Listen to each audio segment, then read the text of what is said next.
CD4. Rowley! Clyde! Edna Higgins flung open the homestead door and launched herself at them, somehow managing to embrace them both simultaneously. Milton came up behind the sculptress and shook Roland's hand. "Lennon told us he took a bullet for you. How are you, Rowley?" "I'm well," Roland replied, bewildered. "What are you both doing here?" "Aren't you pleased to see us?" Edna asked, feigning hurt. "Of course I am. I'm simply surprised. How did you get here?" Milton pointed to the shabby Federal. "My cousin lent me his lorry, though I did have to promise him your car for his wedding in return." "What?" "He could hardly expect his bride to arrive in the Federal."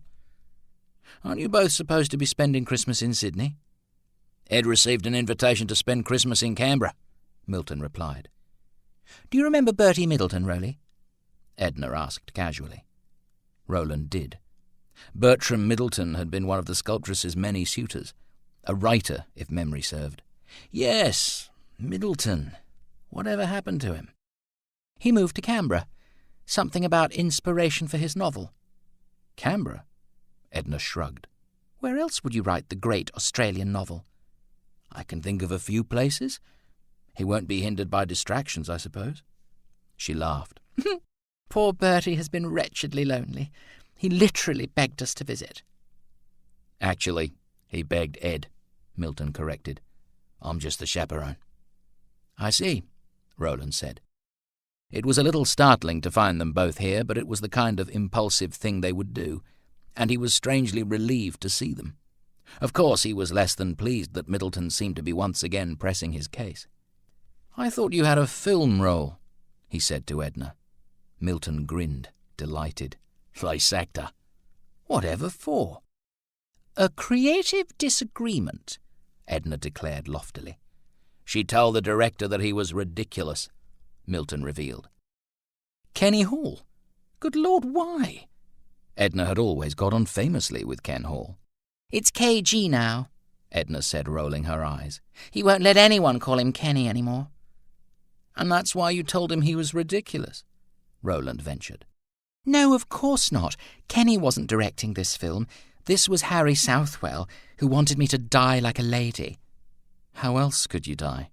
"Like someone actually dying," Edna said, demonstrating by clutching her hands to her chest, gasping and stumbling in a wild but surprisingly convincing depiction. Roland grabbed her in case she fell off the veranda in the pursuit of realism. "Yes, I see." "He wanted me to sigh and slip ethereally to the floor without mussing my hair or showing too much leg. It was quite absurd. Not even nuns die like that." Roland was contemplating how exactly one would expect a nun to die when Kate Sinclair came to the door. She smiled nervously. "Is there some reason you're all standing at the threshold, rather than coming inside?" "No, of course not. Sorry, Kate. Clyde and I were just taken a bit by surprise," Roland said, standing back for Edna. "I think that was the point," Kate said. Clearly she too was surprised. "We're so sorry to impose," Edna apologized directly to Kate. "There's nothing worse than people who drop in out of the blue. We just wanted to let Rowley know we were here and where we'd be staying." Kate blushed. "Oh, no, I didn't mean... You must stay with us, of course." Edna shook her head. "That's very kind, but we wouldn't dream of imposing any further. We've taken rooms at the Royal in town. The manager remembered us, in fact." "Of course he remembered us," Milton said indignantly. "How many of his establishment's guests do the good people of Yass attempt to tar and feather?" "Oh, they didn't actually tar and feather you," Edna chided. "Don't be such a baby."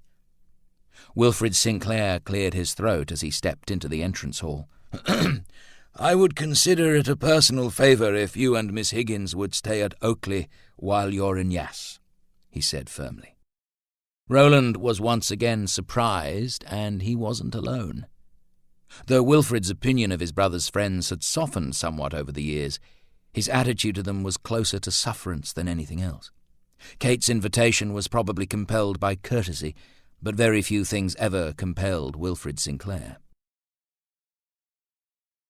"But we couldn't," Edna began. Nonsense. It would be more convenient for all concerned if you were to lodge here. Katie, my dear, perhaps you might speak to Mrs. Kendall about preparing guest rooms when she's finished with the detectives." "Detectives?" Roland tensed. "What do they want with Mrs. Kendall? Where are they?" He moved towards the kitchen. Wilfrid pulled his brother back.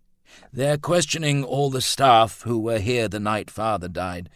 We've been instructed not to interfere in any way, Rowley." "And you agreed to that?"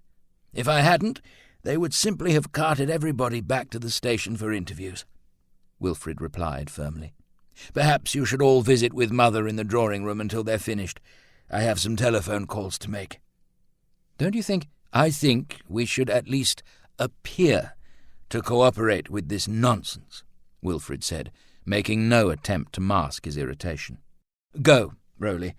I told you I would handle this." Frustrated, Roland did as his brother asked, retiring to the drawing-room and reintroducing his friends to his mother. Elizabeth was, as always, delighted to meet Aubrey's young friends, though she had met them before. On occasions she'd forgotten soon after. Milton and Clyde chatted patiently and kindly with Roland's ailing mother, and the poet was soon persuaded to play the piano since Aubrey never played for her anymore. Lenin had been settled in a large basket by the hearth with blankets and cushions and every conceivable comfort. Roland knelt to talk to him, and Kate Sinclair lowered herself into an armchair, looking exhausted and uneasy. Edna went to her, taking both her hands. "You look all in, Kate. I'm going to fetch you a cup of tea. But Mrs. Kendall is being interviewed. Oh dear, I can't even offer you tea." "I can make the tea," Edna said, patting Kate's hand. "They're conducting the interview in the kitchen." "They won't bother about a girl making tea," Edna replied with confidence. "I'll go with you," Roland stood. "Don't be silly, Rowley." Edna dismissed the offer with a wave of her hand. They will notice, and you can't make a decent pot of tea anyway." She looked at Kate and winked. "All those fancy schools, and they didn't teach him one sensible thing." Kate smiled, and her reserve thawed. Edna was gone much longer than Roland expected. He was just preparing to go searching for her when she arrived with a large, heavily laden tray of the promised tea. She looked pale and shaken. "Ed, what's wrong?" he whispered as he took the tray from her and set it on the sideboard. She stared at him for a moment, and then impulsively she embraced him. "My God, Rowley, your father was a fiend, a brute," she whispered. "How could he?" "I'm not sure what—" Edna pulled back and looked into his eyes. "I heard Mrs. Kendall talking to the detectives, telling them—" She swallowed. "Mrs. Kendall was always very protective of me, Ed. You mustn't—" "The police are suggesting you killed your father," she blurted. "They believe you shot him." Roland frowned, glancing over his shoulder at the drawing-room. Milton was now singing to his own piano accompaniment, and the mildly alarmed amusement of all. "Let's not upset my mother with this right now," he said. "Yes, of course. But Rowley, you must—" "I will. I'll speak to Will as soon as the police leave. You mustn't worry." Edna seemed about to say something more, but she thought better of it. The sculptress poured tea instead and gave Roland a cup for his mother. She took a cup to Kate. "Who is that very demonstrative young woman, Aubrey?" Elizabeth Sinclair demanded when Roland brought her the tea. "That is Miss Higgins, Mother. I just introduced you." "Oh, did you? I must have forgotten." She patted the settee beside her, and he sat obediently. "Your father would have considered her most improper, Aubrey." "No doubt." "I thought you and that lovely girl Lucy were about to announce your engagement. I'm sure your father would have approved." "I am afraid reports of our fondness for each other have been grossly exaggerated." "Oh dear, that is a shame. Henry would have liked her, I think." Roland rubbed her hand absently, watching as Edna spoke with Kate. His sister-in-law seemed more relaxed now. She laughed at something Edna said and patted her swollen belly. It was only then he realized she'd not mentioned one word about the impending addition since he'd arrived. Perhaps that was not something you spoke of in the presence of men. No wonder she'd been so desperate to have him bring Lucy Bennet into the Sinclair fold. Kate slipped off her wedding ring and handed it to Edna. The sculptress released the clasp of the locket she always wore and looped the silver chain through the ring. She suspended it then over Kate's belly, allowing it to swing gently. Kate giggled, and for the first time she seemed to Roland as young as Edna. Clyde, who had also been watching, laughed. "You're not going to pay any attention to that old carnival trick, are you, Mrs. Sinclair?" "Don't listen to Clyde. He's always been a spoil-sport," Edna said. "It's another boy." "Oh dear. Really?" Kate said, smiling. "I had 3 boys," Elizabeth Sinclair interrupted. 3 blue-eyed boys. Henry was so proud." The room stilled. For a moment it seemed that no one breathed. Roland pressed his mother's hand, and Elizabeth Sinclair looked at him, her eyes bright and clear. She handed him her empty cup and saucer. "I'd like another cup of tea, Aubrey, darling." Roland paused before he replied. "Yes, of course." He glanced at his watch. Surely the police had finished with Mrs. Kendall by now. "I might pop out to the kitchen and see if the detectives are done." "Actually, Rowley," Milton said, leaving the piano, "might I have a quiet word before you go?" "Yes, if you like." Roland opened the door and allowed Milton to step out before him into the hallway. Milton moved directly to the point. "Look, Rowley, I spoke to Delaney about this business concerning your father. He says that he's been kept out of the investigation." Roland shrugged. "Colin Delaney's not my personal detective, Milt. He did find out that the police received information that your father's murder had nothing to do with the robbery." The poet seized his friend's shoulder. "They suspect it was you. That's what they're investigating to establish. Delaney says Gilby's an ambitious sod. Angel's not much better. Apparently the publicity this case could generate—" Roland rubbed his face. "They can investigate till hell freezes over.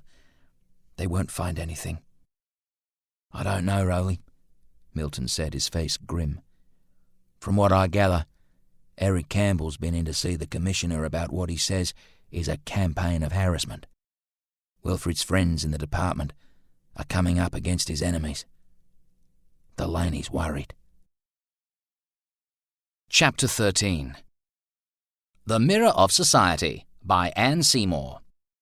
This week sees Mrs. Ernest Merriman of Yass staying in Sydney with her sister, Mrs. C.G. Burge, with a specially fat cheque, a result of the high wool prices, clasped in her hand, ready to be spent on decorations and such for the picnic race ball. Mr. Merriman is the president of the race committee. Australian Women's Weekly, January 1934. Gilby and Angel confronted the Sinclair brothers in Wilfred's study. Gilby began quite affably, examining the Glover which hung behind Wilfred's desk, and commenting quite extensively on the artist's technique, until Wilfred lost patience and asked him what he wanted. "We tracked down Dr. Oliver," Gilby informed them. "He remembers the night in question and categorically denies giving Roland Sinclair any form of sedative." Wilfred didn't falter. "It was an assumption. I may have been mistaken." "At 11 p.m, a Miss Jane Pell, then in your employ as an upstairs maid, took a cup of tea to Mr. Roland Sinclair's room. According to Miss Pell, he was not there. As you are no doubt aware, Mr. Henry Sinclair was shot at 10 past or thereabouts. Given Miss Pell's revelations, would you care to tell us where exactly you were, Mr. Sinclair?" Roland frowned. "I can't remember. The bathroom, perhaps?" "Well, that's the interesting point, Mr. Sinclair."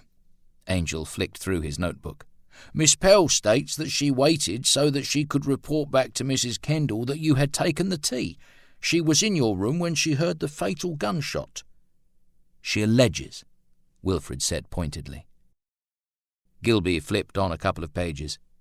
"Mrs. Kendall has just confirmed that she sent Miss Pell up to Mr. Sinclair's room with a cup of tea, and that she does not recall seeing her again until after the gunshot." Roland stood and wandered over to the window. He stared out at the garden. Ernest was watering the new plantings under the supervision of Edna Walling. "Am I under arrest, detectives?" "No, sir, not yet. Considering what we have come to know about Henry Sinclair's treatment of you, we hoped you might take this opportunity to make a statement." "Do you mean a statement or a confession, Detective Gilby?" "That would be up to you, Mr. Sinclair." Wilfrid intervened. His face was rigidly controlled, but there was no mistaking his displeasure. "I believe this meeting is at an end, gentlemen. I will thank you to direct any future inquiries through our solicitors." "It might be in your best interests." Wilfrid opened the door. "Thank you, detectives. Allow me to show you out." His manner did not invite argument or even suggested that it was an option. Gilby and Angel exchanged a glance and slowly stood to go. Wilfrid accompanied them to the front door himself. When he returned to the study, Roland was still gazing out of the window. Edna and Milton had, it seemed, ventured into the garden. The sculptress was admiring the new walkway, and Milton appeared to be making some sort of speech from atop a mound of rocks awaiting incorporation into the dry wall. "If that blasted fool is inciting my gardeners into some kind of communist rebellion just days before Christmas," Wilfrid muttered. "I thought you had finally warmed to my friends," Roland said, more amused than surprised. "What?" "You invited them to stay here. In fact, you jolly well insisted." Wilfrid snorted. "It's no secret that Miss Higgins and that long-haired buffoon are friends of yours. In Yass they would embarrass us publicly. At least here I can contain the damage." Roland's laugh was wry. He should have known. "Fair enough. Thank you anyway."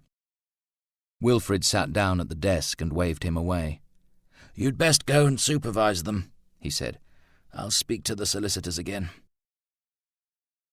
Arthur Sinclair was waiting for Roland when he came out of Wilfrid's study. He pulled him aside. "I say, old man, don't you think it's a bit much to bring that Miss Higgins here?" "I beg your pardon?"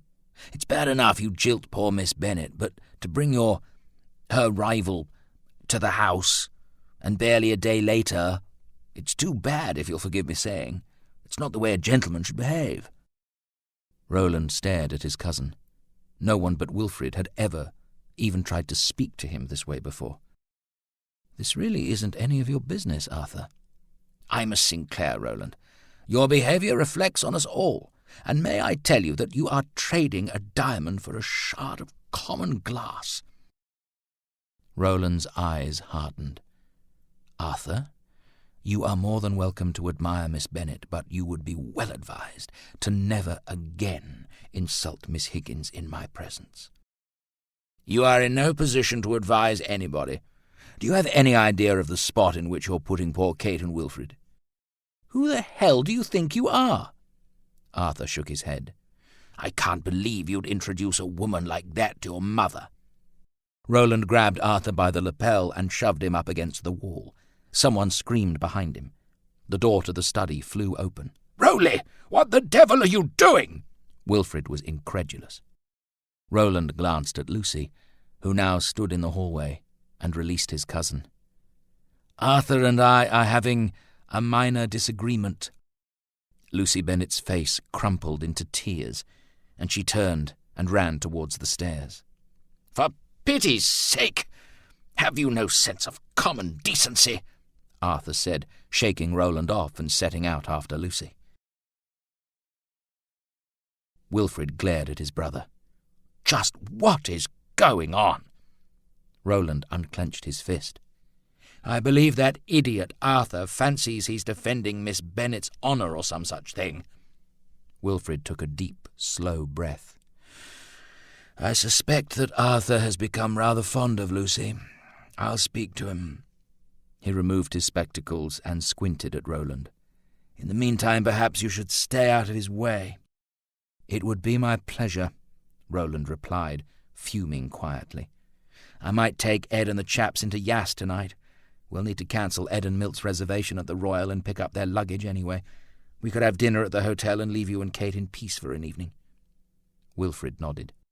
"That's probably a wise idea. And why don't you take them over to the race meet in Bungendore tomorrow as well? Perhaps by then things will have simmered down. Roland nodded. Look, Will, about Arthur. Don't worry. He'll get used to you. Edna looked tentatively into the kitchen. Roland sat at the scrubbed oak table watching as Mrs. Kendall worked. The soft, pale flesh of her ample arms jiggled as she rolled out the pastry. Though she smiled now, her eyes were red and swollen. It was clear she'd been crying. The monogrammed corner of Roland's handkerchief protruded from the pocket of her apron. "Those officers just kept asking and asking," the faithful servant said as she worked the rolling pin. "Oh, my dear, dear boy, I'll never forgive myself if—" Roland stood and put his arm protectively about her shoulders. "You mustn't upset yourself, Mrs. Kendall. I'm terribly sorry they spoke to you like that. I won't let it happen again." "Oh, Mr. Roland, it's not me you should be worried about." She dabbed her eyes with Roland's handkerchief. Edna cleared her throat to let them know she was there. Roland turned. "Oh, hello, Ed," he smiled. "I've persuaded Mrs. Kendall to bake us her delicious treacle tart for tomorrow." "Tomorrow?" "We're going across to the picnic races at Bungendore, unless, of course, Middleton requires you immediately." "No, Bertie can wait," Edna said absently. "Well, if you want that treacle tart, you'd best get out of my kitchen," Mrs. Kendall said, wiping a few specks of pastry flour from Roland's lapel. Roland smiled, embracing the housekeeper warmly. "Stop worrying about me," he said. "I'll be fine." Mrs. Kendall sighed as she dusted off the flour which had just been transferred to Roland's attire from her apron. "Go on with you then." She shooed them out of her kitchen in a manner that left them feeling more welcomed than expelled. Roland elected not to risk any further scenes with Arthur or Lucy. He let Kate know that he was taking his friends into Yass to retrieve their chattels from the Royal. "We might as well stop for dinner there rather than making you all wait for our return." Kate looked relieved. Inwardly, Roland flinched, wondering if his relationship with his sister-in-law would ever be restored. He had always thought of Kate as an undeclared ally, tempering Wilfrid's more disapproving moments with her fondness for her husband's errant brother. "I'd best head off," Roland said into the awkward silence. "Where are you going, Uncle Rowley?" Ernest Sinclair came into the drawing-room and sat on the floor beside Lenin's basket. "Into town, Ernie. We won't be long." "Will that man be there, the one you hit?" "Ernest, your uncle doesn't go about hitting people," Kate said sternly. "Actually, Kate," Roland began sheepishly. He told her of the incident with Charlie Hayden. "And you got into a fight? With Ernie there?" "It wasn't a fight, but yes, I lost my temper. The man was trespassing," he offered weakly. "Oh, Rowley." "I'm sorry. You know I wouldn't have let anything happen to Ernie." Kate sighed, summoning Ernest and hugging him protectively to her breast. "I suppose it can't be helped." "Ernest mentioned that Charlie Hayden had been round here to see you," Roland said cautiously. "Oh, him." Kate made the connection. "I found him on the veranda a couple of days ago, waiting. I asked him what he was doing here, and he said he'd come to see me. He was hoping I could influence Will in some way." Silence was the most civil thing Roland could offer at that point. "Arthur came out and ordered him to leave," Kate continued. "I felt rather sorry for him after I got over the initial shock. He seemed almost hurt that we would want him off the property." Roland's eyes flashed. "You don't need to feel sorry for him, Kate. Does Will know he was here?" "To be honest, with all the excitement, and Lucy, I believe I forgot to mention it to him." The subtle reproach hit its mark. "I'd better go. The others will be waiting." Roland bent to pat Lenin and talk to his nephew. "Would you keep an eye on Len for me, Ernie?" Ernest nodded, placing his arm around Lenin as a symbol of his commitment to the task his uncle had assigned. "Do me a favour, Kate," Roland said. "Would you inform Will that Hayden came here? That he tried to speak to you?" "Of course." she replied coldly. "Are you going to tell him that you got into a fight with Mr. Hayden in the presence of our son?" Roland looked at her, noticeably startled. Immediately, Kate seemed to regret the sharpness of her words, looking away from him, her hand over her mouth. Roland presumed that sometime after her last conversation with Lucy Bennet, his sister-in-law had resolved to be angry with him, to punish him for hurting her friend. But hostility was hard for Kate. It was not in her nature. He smiled. "You can tell Will if you like. Otherwise, I'll speak to him when I get back." "I shall," she said without looking at him. "It's something he should know." Deciding that the exchange was not going to improve, Roland bade Kate good night and walked out to his car. Edna handed him his driving gloves as he slipped behind the wheel. "Are you all right, really?" she asked. "Yes. I'm just beginning to fear that Kate will never forgive me for this debacle with Lucy." "Of course she will," the sculptress replied. "She's just disappointed and feels a trifle guilty." Guilty? Why would Kate feel guilty? "I suspect she encouraged Lucy to fall in love with you at least as much as she encouraged you to fall in love with Lucy. Sadly, it worked only in the former case. Now Lucy's heartbroken, or thinks she is, and as a result Kate feels terrible." Edna rubbed his arm. "She'll come round, really." "I hope so." He pulled away from the main house and drove the short distance to the manager's residence, where Clyde and Milton had already called in on Harry Simpson. The three men were standing together on the veranda when the yellow Mercedes pulled in. Harry Simpson removed his hat and took Edna's hand in his. "Miss Higgins, what a pleasure to see you again." "Likewise, Mr. Simpson," Edna said, smiling warmly at the stockman. "Won't you come to dinner with us?" "Thank you, but no." He took out a battered gold pocket watch to check the time. "I'm expecting Will as soon as he can get away." "Fishing?" Roland asked. Simpson nodded. "Full moon tonight. You know, I had a dog that loved full moons. Must have been part wolf. Used to howl like a mad thing. Startled a mob of cattle one night." He grimaced. "They trampled the noisy blighter. Had to shoot him in the end." "How simply awful," Edna exclaimed, though she had become accustomed to Simpson's stories of unfortunate dogs.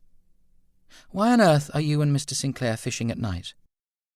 "It's impossible for Wilfred to get away during the day with that harvest and a house full of communists." Simpson chuckled. Edna's brow furrowed gently. "Be careful. Whoever shot Lenin—" "Don't you worry, Miss Higgins," Simpson reassured her. "I'm pretty hard to spot in the dark. Of course, Will's a goner." For a moment, Edna stared at him, unsure. Roland grinned and shoved the stockman. Then Simpson giggled, his great broad shoulders bouncing, and he winked at Edna. "We'll be all right," he said once the paroxysm had passed. "Will's pretty sure we won't have any more trouble."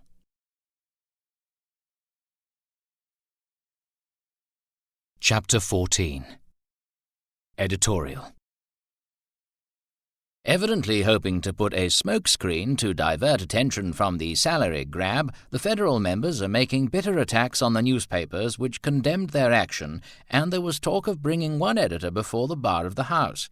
Parliament would be wise not to take this action. It would appear ridiculous in addition to the manner in which it is already regarded following the increase in salaries. The members' best plan would be to keep quiet in the hope that the grab may be forgotten by election time. An air of injured innocence will not be accepted by the people in their present frame of mind.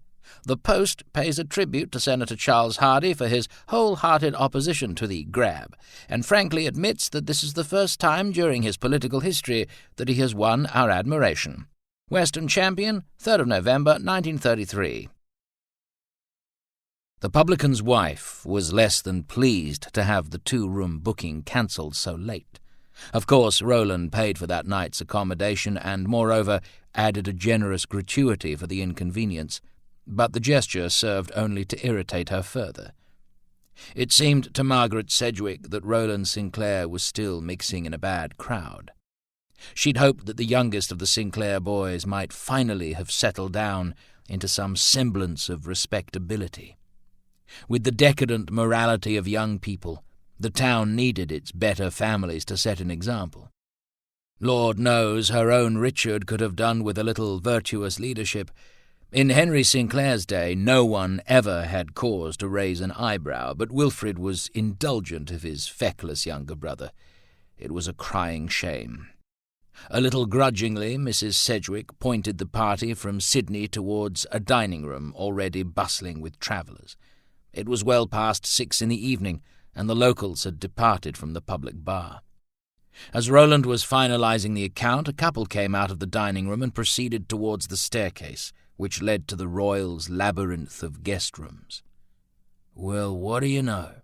Milton observed. The gentleman walked past them with the jaunty confidence of a man who was sure of his evening's pleasure. Milton nudged Roland.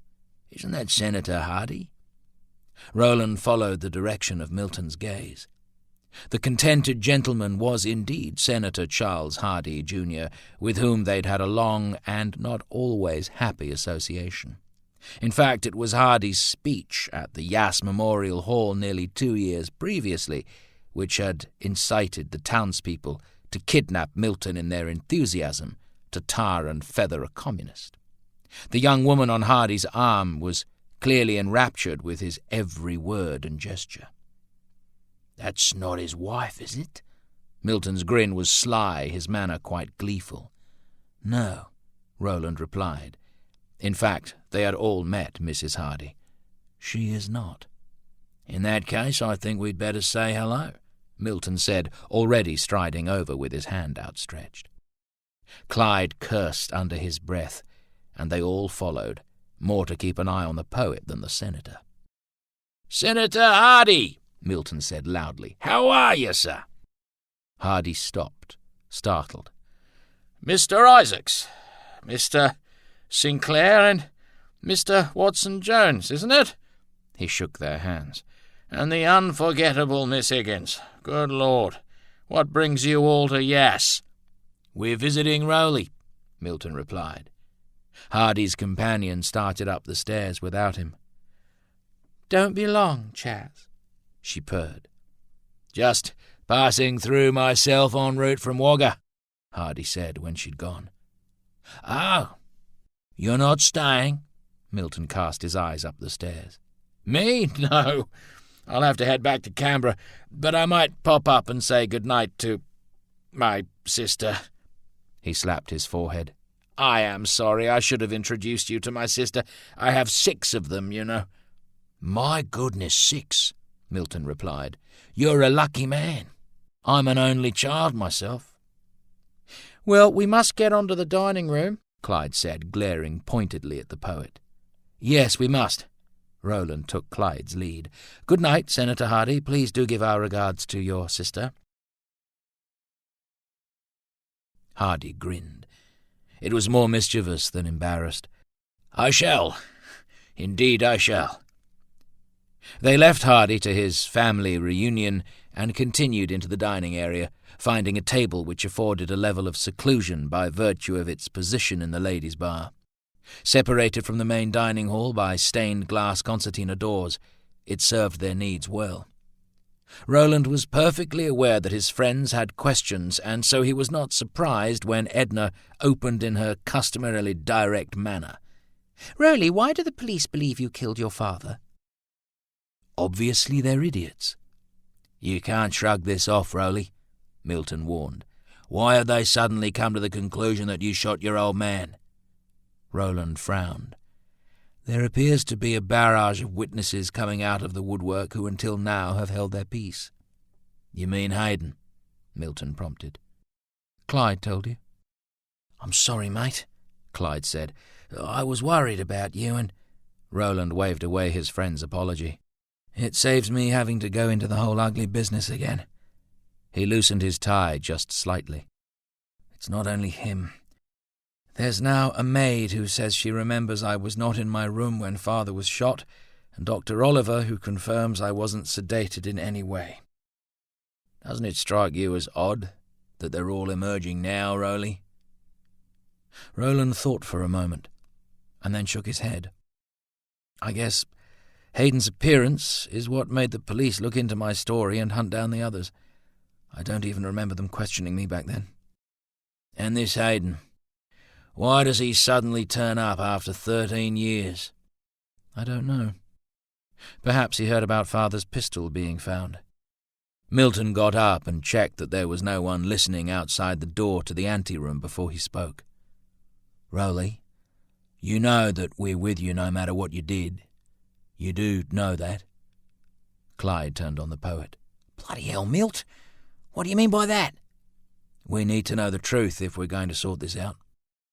Are you out of your tiny, drunken mind? If I'd been in Rowley's place, Milton said without taking his eyes off Roland, I might have shot the bastard. Him. Well, Rowley's not you. Roland watched them argue. His face was unreadable, almost distracted. It was Edna who intervened. Stop, she said. The word was softly uttered, yet somehow it had the force of a slap. Both Clyde and Milton fell silent. We're not here to make things more difficult. She took Roland's hand in hers. We're worried about you, Rowley. Roland squeezed her hand as he met the poet's eye. I didn't shoot him, Milt. Lord knows I thought about it.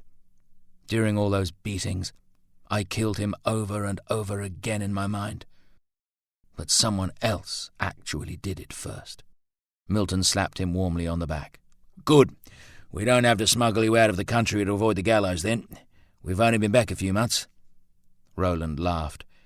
If it came to that, Milton probably knew someone who could oblige. Will's handling it. He's called in an army of lawyers. There's more silk on his payroll than there is in all of China. It'll blow over. Milton glanced at Clyde. There's really only one way to make sure you don't go down for your father's murder, mate, and that's to find out who really did shoot him. I didn't kill my father. Gilby and Angel will work that out eventually. As for who really did it, Roland's bearing hardened. I'm inclined to wish him the best of British. The drive back from Yass to Oakley was quiet, though the silence was not strained. They had all said everything they could or would.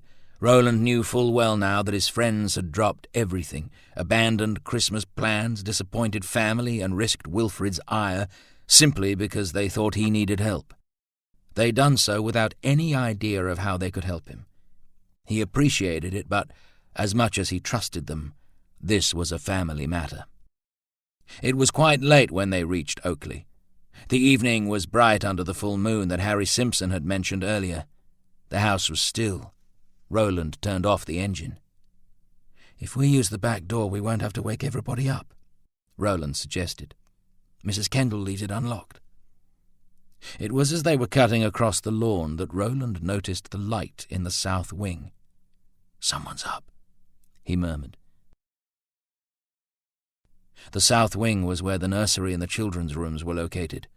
Perhaps Nanny de Waring was engaged in some late-night duty. He looked again. There was something odd about the light. It wasn't steady. It flickered. And then he realized what it was. Fire! My God, it's on fire! He turned to Edna. Quick, go to the front door, wake everybody, pull the servants' bells, get them out! Roland began to run towards the glowing room. Clyde and Milton went with him. At the window they could see into the room. The drapes and furnishings were ablaze. The fire had spread to an adjoining room. Roland could see Ernest's rocking horse in the flames. Milt, it's spreading! We'll need men! Milton nodded. I'll alert the managers. Clyde pulled a capstone free from one of the newly constructed dry rock walls. Steer clear, Rowley! He warned as he threw the stone through the glass. The flames, fed anew, surged greedily towards the opening. Roland ripped off his jacket and used it to protect his arm as he broke away jagged shards of glass.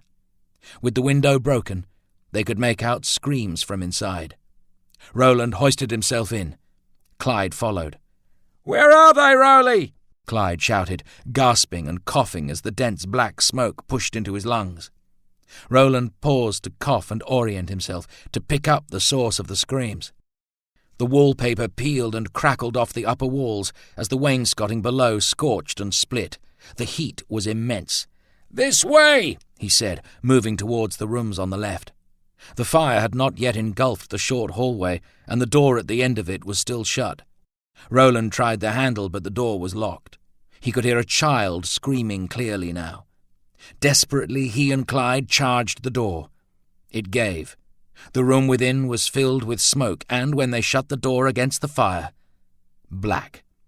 Clyde pulled the light switch to no avail. Roland followed the cries and discovered Ewan in his bed by the window. "Rolly, I found the nanny!" Clyde called from the other side of the room. Roland opened the shutters. The moonlight faded the black marginally. Clyde held the semi-conscious nanny in his arms. She was coming round. "Ernest," she mumbled as she revived. "Ernie!" Then she screamed, "Ernest!"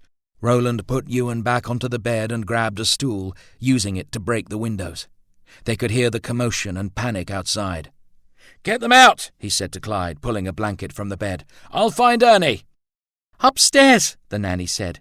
"His room is upstairs." Roland grabbed Clyde's arm. "Can you—" Clyde nodded. "Go!" Roland gulped what air he could and opened the door, plunging back into the corridor and the burning sunroom. The fire had all but engulfed the room. Throwing the blanket over his head, he made a blind dash for the stairs. The runner secured to the centre of the stairs was alight, but the structure had not yet caught. "Ernie!" Roland took the stairs 2 and 3 at a time.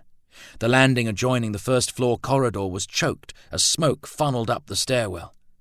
Roland blinked. His eyes stung and watered as he tried to remember which room was Ernest's. The first door led to a storage room. "Ernie!" And then he heard the sobbing, terrified cry. "I'm here! I'm here!" Roland pushed open the second door. The smoke was less dense here. Ernest ran into his arms and clung there. Roland shoved the door shut behind him and tried to think. He went to the window and looked out. The lawns were now teeming with men with buckets and fire blankets. The irrigation system had been mercilessly torn up to turn against the fire. He could see Harry and Arthur trying to prevent Wilfrid from running towards the building. Kate on her knees, hysterical, and then Clyde and Ewan, thank God. With Ernest still clinging to him, Roland fumbled with the brass window fastenings. "Chin up, Ernie. I'm here now." The smoke was now beginning to seep under the door, and he could hear crashing on the floor below. Finally the window lifted. A large bay window protruded from the wall directly below them. As with all the bays on this wing, the small area of its flat roof had been surrounded with a decorative wrought iron rail to define a false balcony. Roland considered the drop from that roof. They would still be about 20 feet above the ground, but perhaps he could lower Ernest down somehow. "Ernie," he said into the boy's ear, "just hang on to me, mate. Don't let go until I tell you." Ernest whimpered, but he nodded into Roland's neck. "Good man." Roland called out to his brother then. Wilfrid heard him on the third frantic shout. For a moment he simply stared in horror and disbelief, and then as Roland climbed out, he sprinted towards the window. Roland lowered himself and Ernest gingerly onto the roof of the bay, only too aware that the structure had not been designed to bear the weight of a grown man. He could feel the heat rising from the burning room beneath. "Rowley, hang on!" It was Milton's voice. "We'll find a ladder." "A rope!" Roland gasped, coughing now. "Give me a rope!" "Rowley!" Roland glanced down at his brother's ashen face. "Ernie's all right, Will." Milton returned with a coil of rope. "Ready?" "Yes." "Toss it up." Roland held on to Ernest with one arm and caught the rope with his other. The roof underfoot creaked and groaned. It took him several moments to pry Ernest from him. "Ernie, I'm going to lower you down to your father. I have to tie the rope around you." "No!" Ernest tried to cling to him again. "I'm scared," he sobbed. "Look down there, mate. You can see your father waiting for you. Don't worry. I won't let you fall." Ernest looked, but to a small boy it seemed a great height, and his father appeared very far away. "Come on, mate, put your dukes up." Still crying, Ernest raised his fists in front of his face. "That's right, Ernie. A good boxer protects his head." Roland tied the rope securely under his nephew's raised arms. He twisted the rope around his hand and forearm and began to lower the boy to the ground.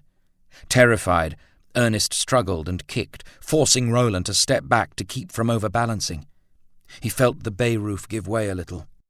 "Ernie, don't move! Do you hear me? Don't move!" Wilfrid roared, seeing what was happening.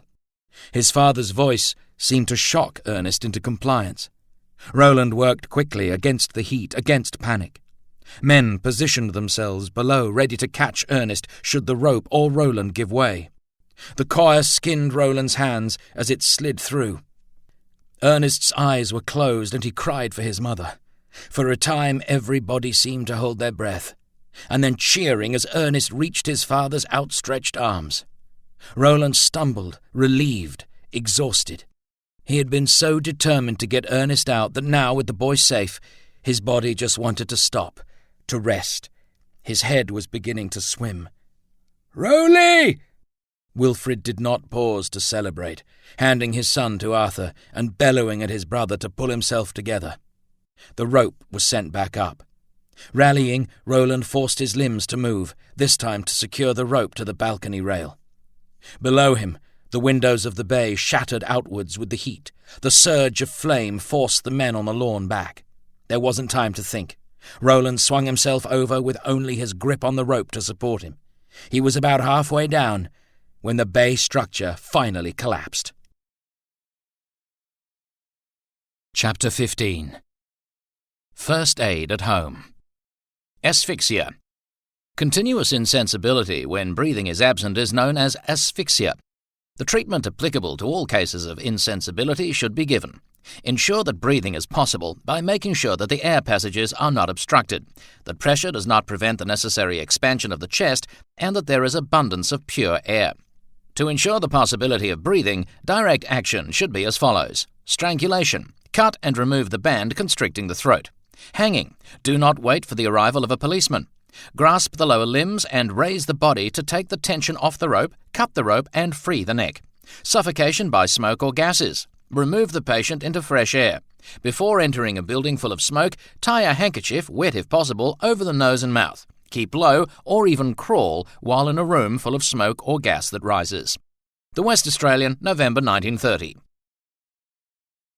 The Lister pumps which had been installed to irrigate the new garden designed by Edna Walling deluged the bay window and its surrounds with water as the structure disintegrated.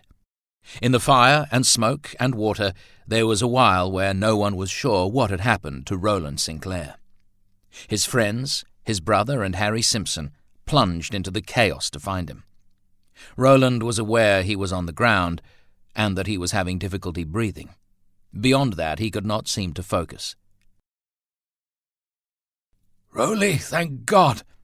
Wilfrid's voice. Two sets of shoulders under his arms, he wasn't sure whose, and then the world became hazy and incomprehensible. When Roland was next aware, he was lying on the lawn a distance away from the burning wing. Every breath was painful, but it was air at least. "Roly!" Edna loosened his tie and released the first button of his shirt. She rubbed his back as he coughed violently. "Wilfrid's just gone to check on Kate. Roly, can you hear me?" Roland nodded, falling back exhausted. His ears were ringing, but he could hear Edna. He began to take in what was happening around him. People running, shouting, carrying buckets and blankets. Bells, sirens, someone barking orders. The cars had been driven up so that their headlamps could illuminate what the full moon didn't. He tensed when he saw the clergyman. "What the hell's the canon doing here?" Edna calmed him, stroking the hair away from his forehead. "He came to help with the fire, Roly. No one's died." "Oh, good." Roland closed his eyes, still unable to think clearly, but glad. Wilfrid returned with a blanket, spoke to him briefly, and was called away again. Edna cradled his head in her lap, answering his questions, telling him repeatedly that his nephews were safe. Later he would remember that she kissed him, tenderly. A kiss that was so out of context that he became sure he'd imagined the softness of her lips on his. By the time Wilfrid returned once more, the fog in Roland's mind had cleared to some extent, and he'd recovered enough clarity to recognize the bearded gentleman standing by his brother's side. "Maguire," he said weakly, wondering how and from where Wilfrid had managed to produce the renowned Sydney surgeon. Maguire nodded, and with no further pleasantry proceeded to examine Roland. He addressed his findings directly to Wilfrid, as if his patient were a child. "I'm optimistic that his lungs have not been damaged. His ribs seem to have been bruised by the fall." Roland gasped as Maguire poked him to illustrate his point. "The pain when breathing is related to that, and there's quite a tremendous bump on his head, which is why he's so disoriented. Rope burns on his hands, a few minor lacerations, from falling on the glass, I presume, but miraculously he seems to have avoided any burns." He stood up, using his hat to dust off his trousers. "However, as I was always taught to be cautious, I want you to keep him quiet. See that he rests. Send for me immediately if he loses consciousness or begins to vomit." The surgeon moved on to attend the next casualty in what was beginning to resemble a field hospital. "Give me a hand, Will." "Are you sure you should—" "Yes, I am." Roland grabbed the hand Wilfrid offered him and slowly pulled himself to his feet. "Are you all right?" Roland nodded, gazing at the ruined wing where the fire had started and was now successfully confined. The firefighters were working to keep the flames away from the sandstone walls of the older part of the house. "How's Kate? And Mother?" "Mother is coping surprisingly well. More worried about the fire spreading to the stables than anything else. Kate will be all right now that the boys are safe." Roland flinched as another beam crashed in the inferno. "Good. I'm sending Kate, Mother, Lucy, and the children to lodgings in town," Wilfrid said grimly. "I want you to go with them." Roland shook his head. "No, I'm all right. I'd rather stay. Rowley, I need to oversee the mop-up. I don't need a nursemaid," Roland said irately. "Very well, just stay out of the way," Wilfrid replied with his customary gruffness.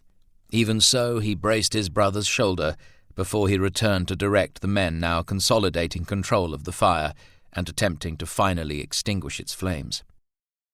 Edna, who had somehow avoided being sent away with the women and children, slipped her hand into Roland's. She looked critically into his face, frowning as she studied the bloody bruise on his brow now visible even against the soot. "Are you sure you're all right, Rowley?" She reached up to test the temperature of his forehead. "How do you feel?" "Like the house fell on me, but otherwise fine." "Where's—" "Milt and Clyde are still helping out with the fire. Harry too, and Lennon is safely asleep in the back seat of your car." Edna preempted a number of questions.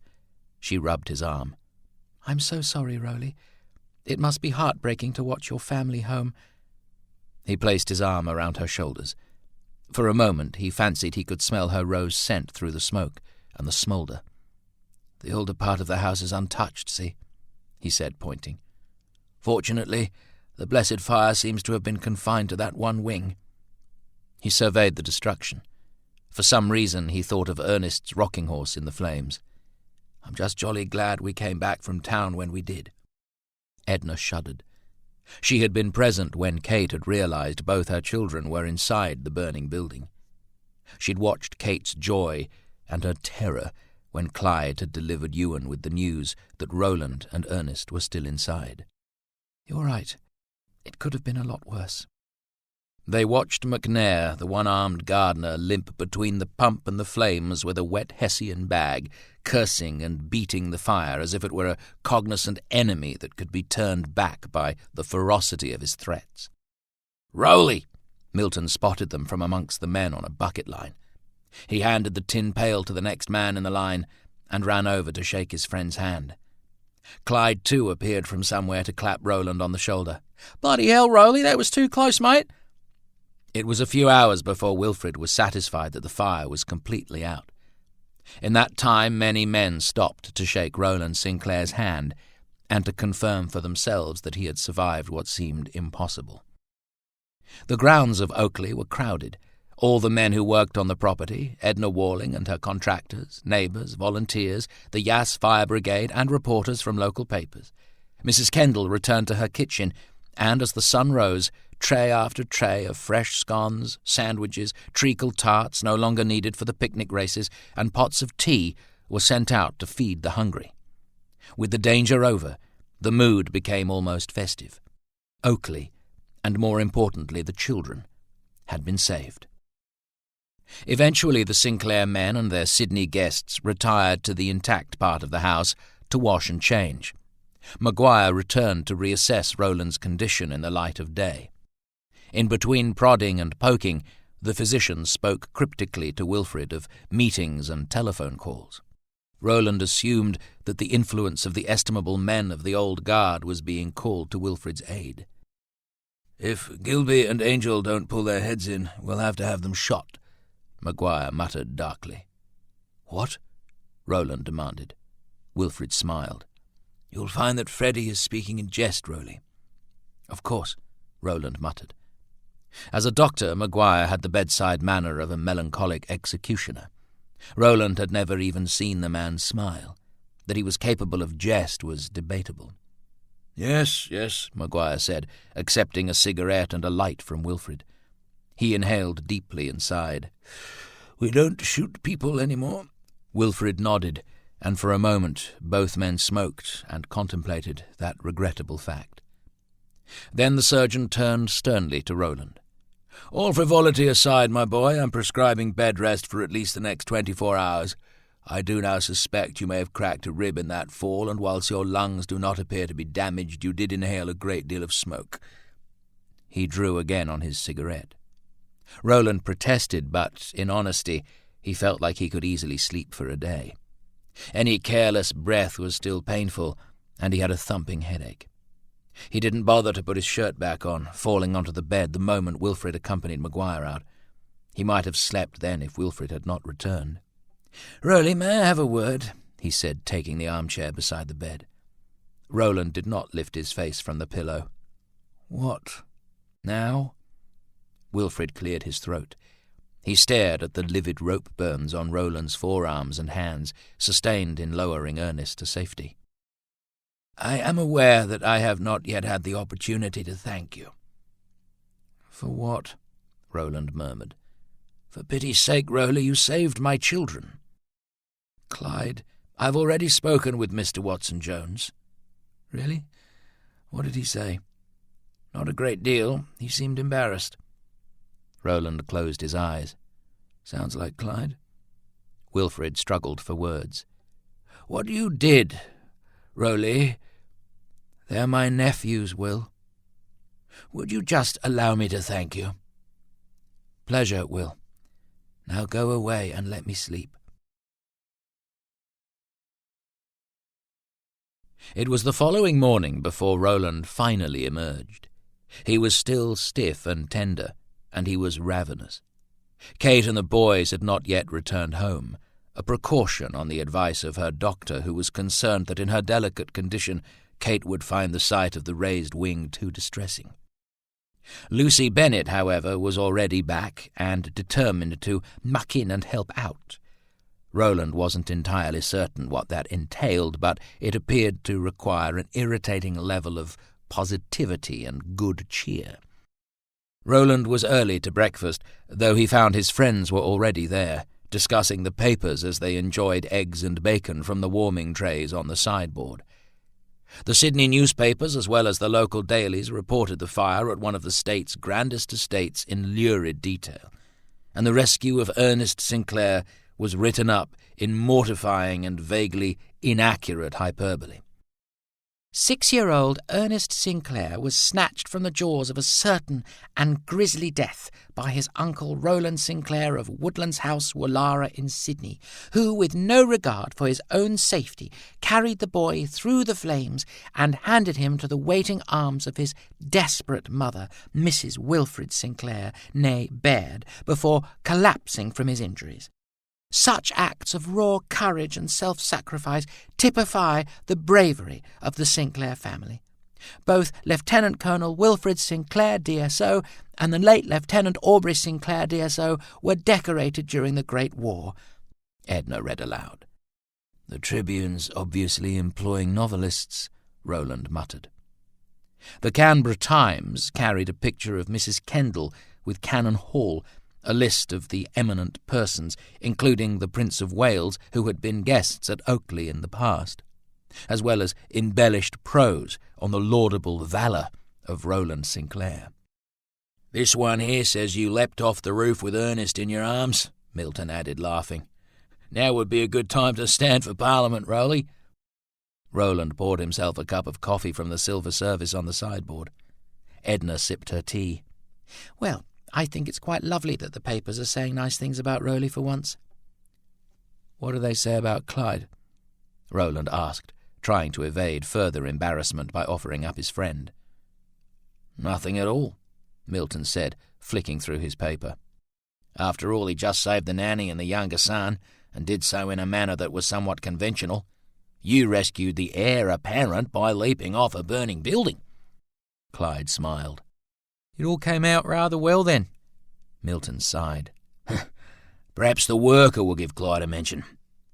Arthur Sinclair cleared his throat and walked into the dining room. "Well, well, if it isn't the man of the hour," he said, smiling broadly at Roland.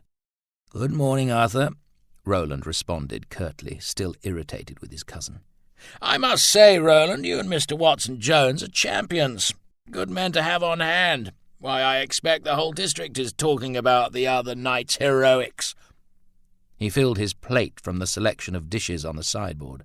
"Hopefully it will go some way towards showing the police the kind of decent and upstanding man with whom they are dealing." He winked at Roland. "If I have my way, old boy, they'll stop making scurrilous allegations and pin a medal on your chest." "I don't suppose you've seen Will this morning?" Roland asked, hoping to change the subject. He assumed Arthur was trying to smooth over their previous disagreement, albeit rather clumsily. "He left earlier to fetch Kate and the children. I believe Aunt Libby will return with them. Don't worry, old man. I've asked Mrs. Kendall to organise for the boys and their nanny to be housed somewhere in the main house or in one of the other wings." "That's good of you," Roland said. "Of course, the garden party will have to be cancelled. Aunt Libby will be disappointed. You know how she looked forward to it, but under the circumstances—" "Garden party?" Edna asked.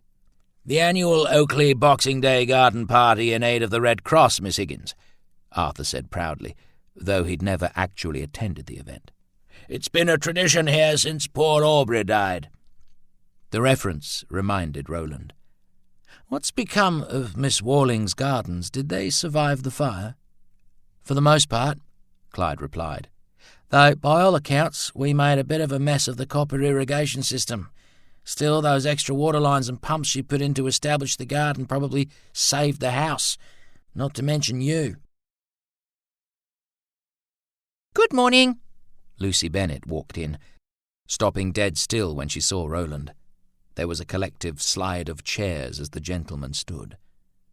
Arthur hastened to pull out a chair for Lucy, but she did not move, continuing to stare at Roland. Finally she stammered. It's wonderful to see you out of bed, Mr. Sinclair." "Thank you, Miss Bennett." "What you did was just simply so—" She didn't finish, placing her hand over her mouth and turning away. "Excuse me," she choked before hurrying out. At first, nobody moved. Then Edna stood. "Should I go after her?" She asked more because the men seemed at such a loss than because she thought she could offer any comfort. "I think not," Arthur snapped. "You have caused that dear lady enough heartache." "For God's sake, Arthur," Roland said, exasperated. Arthur pushed in his chair and stormed out of the room, presumably in pursuit of Lucy. "What did he mean?" Edna asked, sincerely perplexed. "What on earth have I done to Lucy Bennett?" Roland returned to his breakfast. "Every family has at least one blasted fool. Arthur is ours." Chapter 16. A Moan on Manners. Shortcomings of Australian Life by McGrumpus. Without grace, and in the disagreeable manner that comes natural to me, I should like to write about the shortcomings of the Australian people. Having been a pernickety old man ever since I was about 14 years of age, I am extremely well qualified to tell Australians what bad manners they have. The worst manners in the world are in England, the second worst in Australia. But England's bad manners arise from an offensive sense of superiority over lesser crawling things and a social system that makes most individuals snub those below them and fawn to those above. Australian bad manners come from sheer uncouthness. The poor brutes know no better. Good hearts, crude behaviour. Australians are nice, solid chaps with good hearts and all that sort of thing, but they are crude. To begin with, they do not know how to behave. The Englishman does, even if he doesn't. The Frenchman improvises brilliantly. Having mastered the elementary rules of good conduct, namely that you walk on the side of the lady nearest the traffic, even if her deaf ear is on that side, and that you dip your lid to a Sheila, if you know her, and give her a glad eye if you don't, the young Australian man goes no further with lessons in etiquette until the day before he wants to get married. Then he writes to a newspaper, asking at what stage of the proceedings the bridegroom kisses the bridesmaids and whether you serve the nuts and raisins before the best man makes his speech. The young Australian girl takes no lessons in etiquette at all. She imitates a film star. Poor benighted beggars that we are, most of us grow up without knowing what to do when we are introduced, when to sit down or stand up, how to behave with a plum when we have spilt coffee on a dress, how and when to apologise, whether to tuck the serviette under the chin or into the top of the pants, the correct position for the little finger in relation to a teacup, or whether one should or should not show one's operation scars to a guest. The West Australian, 1938. Roland fished a deformed and charred lead soldier out of the ashes. Its comrades in arms had melted and fused in the inferno. I wonder what started the fire. Clyde towed the blackened remains. Nanny de Waring thinks it might have been the vaporizer, Edna said, picking through the rubble. Ewan had a cold, you see, so she'd been burning it in the sunroom. She can't remember if she turned it off correctly before they all went to bed. Poor girl was beside herself. She told you that? Edna nodded. I found her here yesterday, crying. She was afraid to go in and face Wilfrid. Good Lord, why? Roland asked. She was certain he'd have her charged or sacked or both for setting fire to Oakley. Roland slipped the charred soldier into his pocket. Did you tell her? I'm afraid nothing I said seemed to give her any comfort at all, Edna admitted. Fortunately, those lovely gardeners passed by. How exactly did the gardeners help? Clyde was curious. Mr. Templeton said he'd heard of vaporizers malfunctioning before, and they all agreed. Mr. Bates told a funny story about a burning circus tent. They were all very kind. Edna turned to Roland, concerned. Wilfrid wouldn't sack Mr. Waring, would he? Roland smiled. No, I don't think so. Wilfrid was gruff, but he was a fair employer. Mr. Sinclair. Wilfrid's illustrious garden designer waved as she approached. Good morning, Miss Walling. Good morning. Well, you are an intrepid optimist. How splendid to see you up and about, Mr. Sinclair. The garden designer shook his hand warmly. The chaps and I were here helping to divert the irrigation pipes when the bay collapsed. Still don't know how you managed to come out of it so well. Thank you, Miss Walling. I say, did the fire ruin much of the new garden? A lot of the ground covers were trampled with so many people running about in the dark, but the structures have pretty well survived. Of course we'll have to relay the irrigation system. But she should be coming up roses, not to mention hellebores, hydrangeas, and alyssum in no time. Good show, Roland said, laughing. Jack Templeton came up behind them with a wheelbarrow.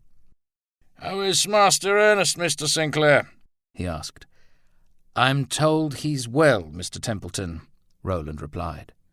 "Well, you tell him Jacko and Vic said hello." "You could probably do that yourself, Mr. Templeton," Edna said, pointing to the dust cloud where the long oak-lined drive joined the main road. "I think that's them now." 2 Rolls-Royces returned the absent Sinclairs to Oakley, driving around to the front of the house from where the damage was not so evident. Arthur Sinclair and Lucy Bennet stood ready to welcome them. Eager to avoid any unnecessary scenes, Roland hung back, listening idly as Edna discussed plaster-casting techniques with Walling and her crew. Ernest jumped out of the car and tore around to see what had happened to his old bedroom. Roland went after him and found the boy standing at the edge of the destruction. Ernest kicked at the ash, wide-eyed. "Look at that! It's gone." "It is," Roland agreed. Silently, Ernest reached up to take his uncle's hand, and they stood there for a while. "Rowley," Roland turned to his brother's summons. Wilfrid and Kate, it seemed, had also walked around to view the burned wing. They were talking to Roland's friends near the half-constructed stone and timber arbour. Kate had Clyde's large calloused hand in both of hers as she spoke to him. His neck and ears were flushed pink, and he shook his head as he attempted to deny any great part in the rescue of her children. Roland grinned. In his discomfort, Clyde had reverted to calling Kate Ma'am, as if she were Queen Mary. "You are all simply wonderful," Kate said, including Edna and Milton in her gratitude. "It terrifies me to imagine what might have happened if you hadn't been here." She glanced at Ewan, who was in his father's arms. "This will be a very special Christmas, and if your families could possibly be persuaded to spare you, I hope you'll stay and share it with us at Oakley." Ernest ran to his mother, and she turned to notice Roland. "Hello, Kate. How are you?" Kate Sinclair gazed at her brother-in-law. Her eyes shone with barely contained tears. "Oh, Rowley," she said, "I'm so sorry." She began to weep in earnest then. Roland looked to Wilfrid in alarm. Wilfrid cleared his throat. "Katie, my dear, perhaps—" Kate embraced Roland. She composed herself a little. "We are deeply, deeply grateful, Rowley. I'm so very sorry for how cross and utterly unreasonable I've been with you. It was unfair, and I want to say that you and all your interesting friends will always be welcome in our home." Roland smiled faintly, quite sure Wilfrid thought his wife was perhaps taking gratitude a step too far. "If you hadn't rescued Ernest, I'm not sure I could have—" Kate disintegrated completely into tears again. Wilfrid handed Ewan to Clyde while he took his young wife's hand. "Come on, Katie," he said gently. "The boys are both safe. You're overwrought and in need of a rest. Perhaps we'd better have a cup of tea before you donate Oakley to the Communist Party." Milton chuckled. Roland might have too if he hadn't been afraid of upsetting Kate further. Edna started to walk towards the main house, calling back to Ernest, "Ernie, shall we go on ahead and tell Mrs. Kendall that we will need cake?" Kate and Wilfrid followed, each holding one of Ewan's hands as he toddled between them. Milton clapped Roland on the shoulder and whispered, "Oh, too convincing, dangerously dear, in woman's eye, the unanswerable tear." Bit early for Byron, isn't it, Milt? "And yet that's the second time this morning a woman's burst into tears at the sight of you," the poet said, slinging his arm companionably around Roland's shoulders. "This new hero status of yours could prove to be awkwardly moist." This ends CD 4. CD 5. Much of that day passed quite peaceably, all things considered. Everybody stepped carefully and quietly about Kate, whom the past day's events had left quite fragile. Even Elizabeth Sinclair seemed to be particularly kind. Arthur Sinclair decided to take another look at Emo Ruo with a view to moving into the neighbouring homestead in the new year. Lucy Bennet offered to drive him out in her Riley, and so for much of the afternoon neither reproach nor tension disturbed the civility of Oakley. The telephone at Oakley rang so often with well-wishers and acquaintances who had read of the fire that a maid was stationed permanently beside it to act as a secretary of sorts, offering assurances that the Sinclairs were all well, though they were not at home to calls. It was not until that evening that the problems arose, or they became aware of them, at least. They first noticed that Arthur and Lucy had not returned when Mrs. Kendall inquired about numbers for dinner. "They might have stepped out for a meal," Milton suggested. "The Royal seems to have become quite fashionable. From what I understand, every man and his sister is dining there these days." Wilfrid glanced at his wife. "Arthur and Lucy seem to have become rather close." Oh, how lovely." Kate seemed uncertain. She asked Mrs. Kendall to set extra places in case they returned. It was after dinner when Wilfrid decided that it would be a good idea to look for them. Not wanting to alarm his wife, he took his brother aside. "I'm sure it's unnecessary, Rowley, but would you drive out to Emo Ruo to make sure Miss Bennet hasn't driven her car into a ditch or some such thing?" "Yes, of course. I'll take Milt and Clyde with me. Clyde's a good hand with motors and Milt can always push." The yellow Mercedes arrived at Emo Ruo just a minute before the 2 police cars. The house was dark.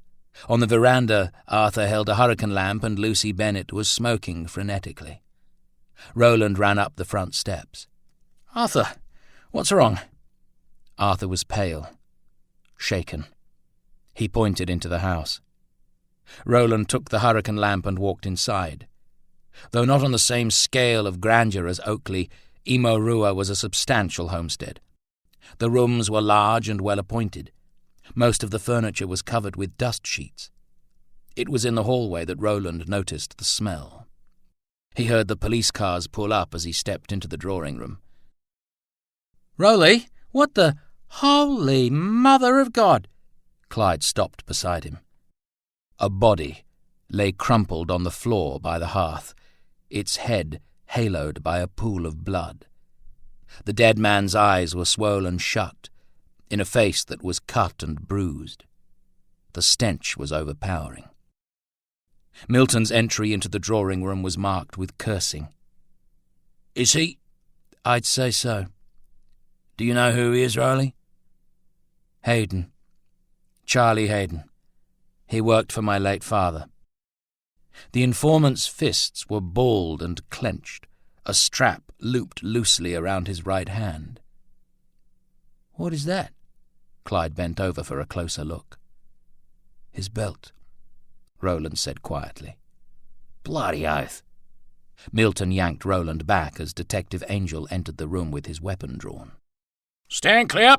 he shouted, checking behind the doors. Gilby and 2 fresh-faced constables followed him in. They all stared mutely at the body of the informant. "Would you gentlemen step outside with the constables?" Gilby instructed. "Detective Angel and I will be with you in a moment." The uniformed policeman escorted them out. Arthur Sinclair was seated on the steps with Lucy Bennet. She was crying, and he looked decidedly unwell. "What happened?" Roland asked his cousin. Arthur swallowed. "I don't know. Lucy and I came in to see, and we found him." He wiped his mouth with a handkerchief. "I telephoned the police." "From here?" "Will had the telephone reconnected before he offered me the house." "Mr. Sinclair." Angel strode out of the entrance. Both Sinclairs turned. "Roland Sinclair," Angel qualified. "Might we have a word?" He motioned back into the house. "We'll be right here, Rowley," Milton said as Roland followed the detective in. "Just call." Angel led him to the billiard room. A single kerosene lamp now illuminated the chamber and cast strange, elongated shadows onto the wall. "Do you have anything you wish to tell us, Mr. Sinclair?" "About what?" Gilby sighed. "Do you know anything about this particularly unsavoury matter, sir?" "No." "Can you tell us when you last saw Mr. Hayden?" "The day before yesterday. He turned up just as I was landing my biplane in the next paddock." "What did he want, Mr. Sinclair?" "I don't know. I told him to get off the property." "And did he do so quietly?" "Eventually." "I see. Was any other person present who could corroborate your version of events? Mr. Watson-Jones and my nephew Ernest. Angel made a few notes. Can you tell us where you were yesterday, Mr. Sinclair? I was in my bedroom, asleep. That seems to be your standard alibi, Mr. Sinclair, as unreliable as it has already been proved. Roland did not respond. And where was your brother, Mr. Wilfred Sinclair, yesterday? Will? Why do you want to know where he was? Just answer the question, sir. I don't know. As I said, I was asleep. Nevertheless, Detective, I'm sure there are any number of people who could verify my brother's whereabouts. Roland did not miss the glance that Gilby and Angel exchanged. It more than anything made him uneasy. The detectives sent them back to Oakley then, with a police car escort. Clyde drove Lucy's Riley as both she and Arthur were too upset to take the wheel. They returned to find that Kate and Elizabeth Sinclair had retired. Wilfred and Edna had been passing time listening to a broadcast of the Sane Democracy League, which had so amused Edna that she was laughing out loud when they came into the drawing-room. Roland waited as Arthur explained the grim discovery at Emo Ruo. Lucy Bennett had composed herself somewhat and sat beside Arthur, offering details now and then. Wilfred listened calmly. "You've had a very upsetting evening, Lucy. I can't tell you how sorry I am. Perhaps you should go up to bed. I'll have Mrs. Kendall bring you up some brandy and milk." Lucy nodded tearfully. You know me, Wilfred. Always happy to muck in. If there's anything I can do... "There'll be plenty of time for that tomorrow," Wilfred replied firmly. "The police will most likely wish to speak to you again. It's probably best if you get a good night's rest." For some reason, Wilfred did not try to similarly dismiss Edna. Perhaps he realized she would not so easily be sent away. Once Lucy had gone, Wilfred questioned his brother. Roland told him what he had been asked and what he had answered. Again, Wilfred listened, saying little. "What's your assessment, Arthur?" he asked in the end. Arthur pursed his lips. "It doesn't look good, Wilfred. They already assume Roland had something to do with Uncle Henry's death. He was just a boy then, but now—" "Wait a minute," Milton said, flaring. "He didn't kill anybody, then or now." "I only meant that any chance the police would let sleeping dogs lie with respect to Uncle Henry has probably been blown by this latest murder," Arthur replied. Wilfred tapped the arm of his chair as he thought. He glanced at his pocket watch. "There are some people I need to get out of bed," he said. He pointed sternly at his brother. "You, Roland, are not to speak to the police again without a barrister present, do you understand? Now get some sleep, and I'll handle this." Chapter 17. He Buys His Presents. The Great Christmas Problem Solved. A Man's Way, by O.T.H. I am one of the Christmas shoppers that the shops do not like. I do my Christmas shopping late to avoid the rush of those who do it early because they think they'll avoid the rush of those who do it late. But then, of course, I have a little idiosyncrasy that counterbalances that. I write down suggestions on the backs of envelopes so that I can buy everything without a hitch. I put alongside the entries where I am going to buy them and the prices I am going to pay. And then I lose the envelopes, and my Christmas shopping's done. Today, though, I remembered that I had borrowed a handkerchief from a girl, and that at the time I had decided to give her a really good one back for Christmas. I went into a shop and said I wanted some handkerchiefs. They referred me to the next counter.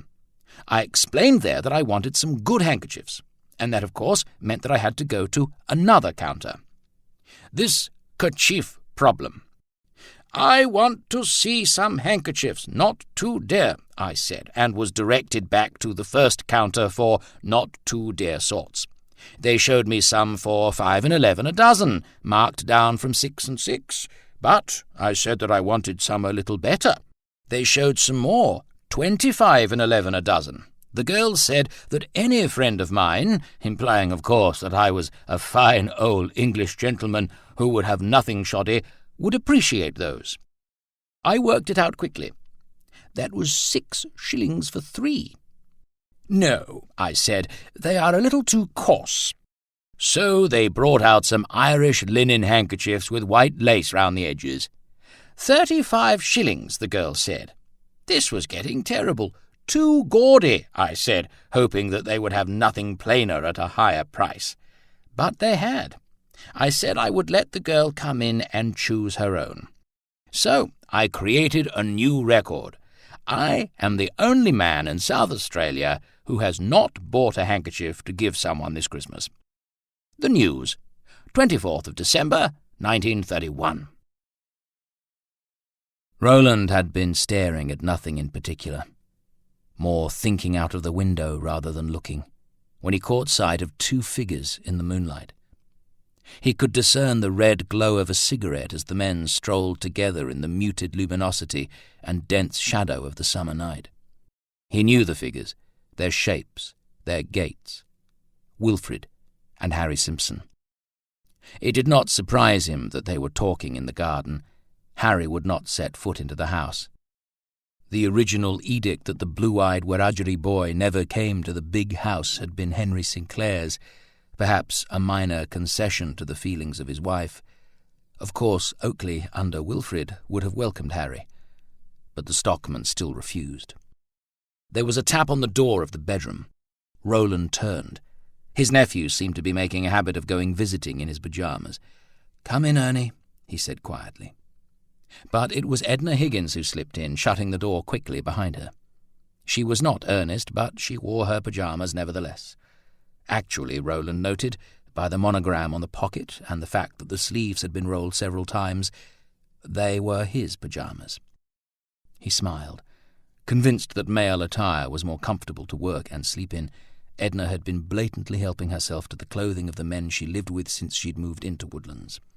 Milton complained bitterly that it took 3 washes to get her perfume out of his shirts. "Ed, couldn't you sleep?" "No," she said, standing at the window beside him. "Who's that?" "Will and Harry." "What are they talking about, do you think?" "Fish, probably. Or perhaps Harry's telling Will about one of his accident-prone hounds." Edna laughed softly. She turned her back on the window and looked up at him. "Roly, I'm really scared." "Scared?" he asked, puzzled. "Wilfrid is too, I can tell. Whatever their reasons, the police want to say you killed your father. Maybe Mr. Hayden as well." "They'll come to their senses, Ed." "But what if they don't? What if they decide to arrest you?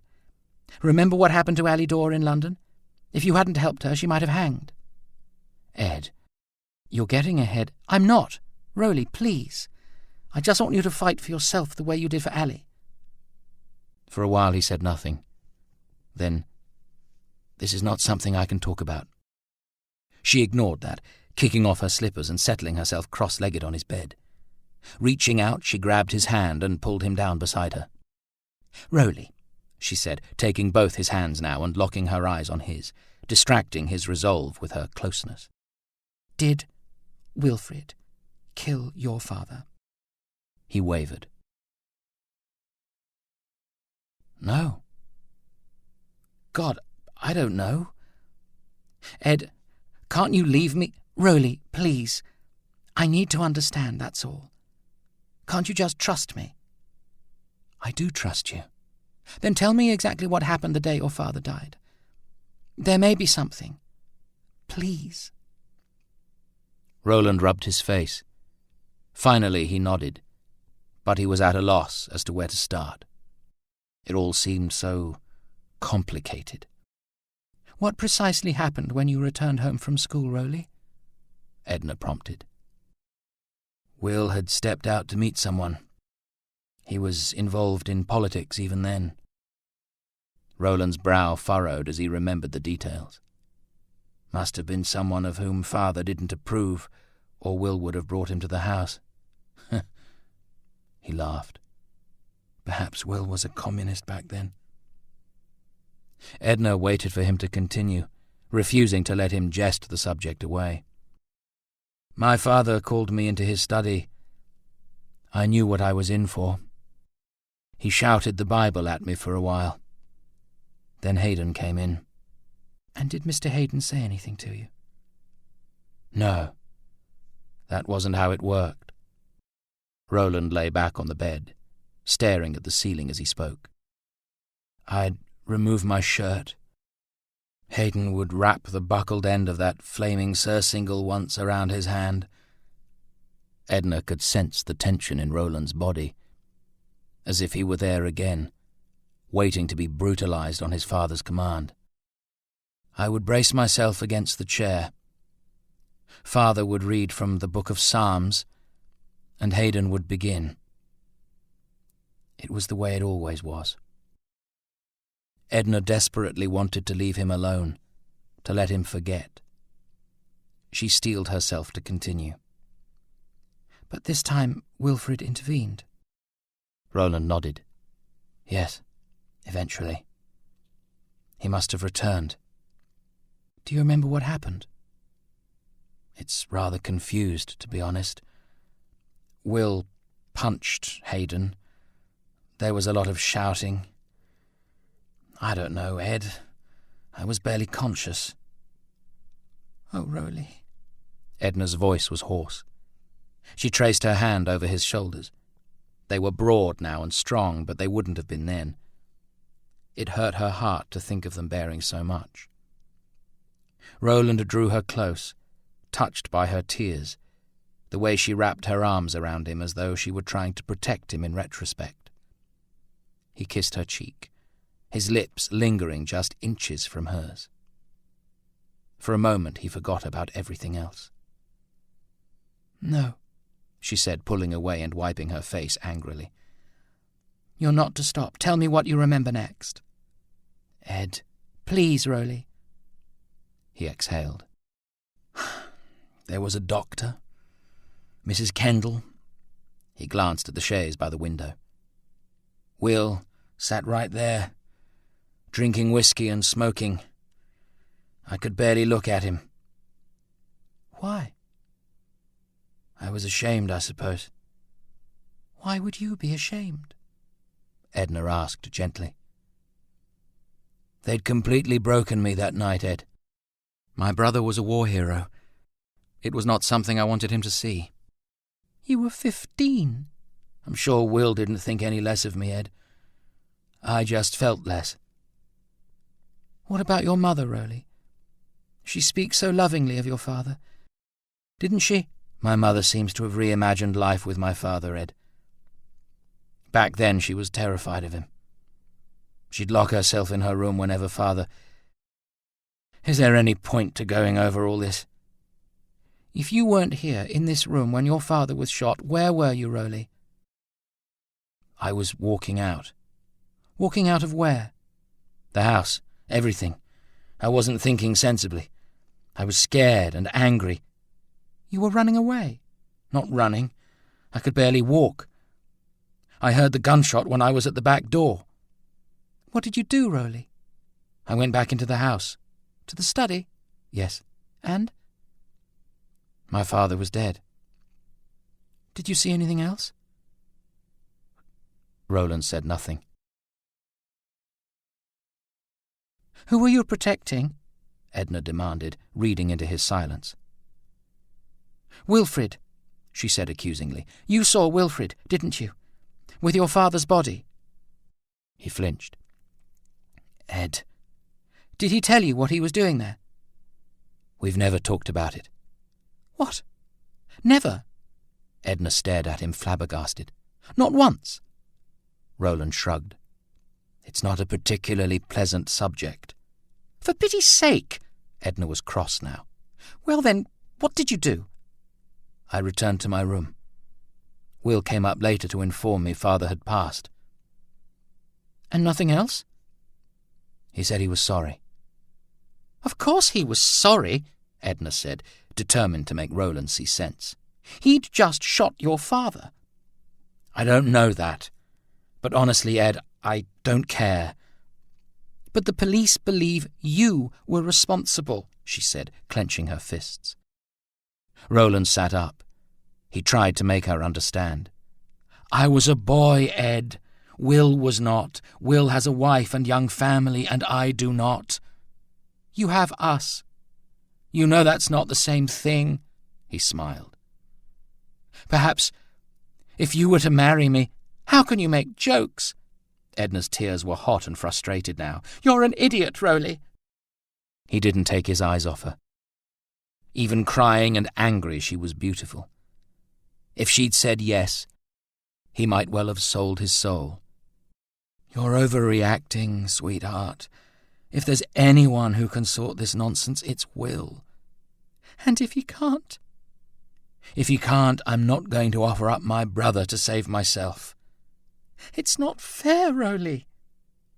Roland took the sculptress's hands. They were small in his, but her grip was strong. You're underestimating Wilfrid Sinclair.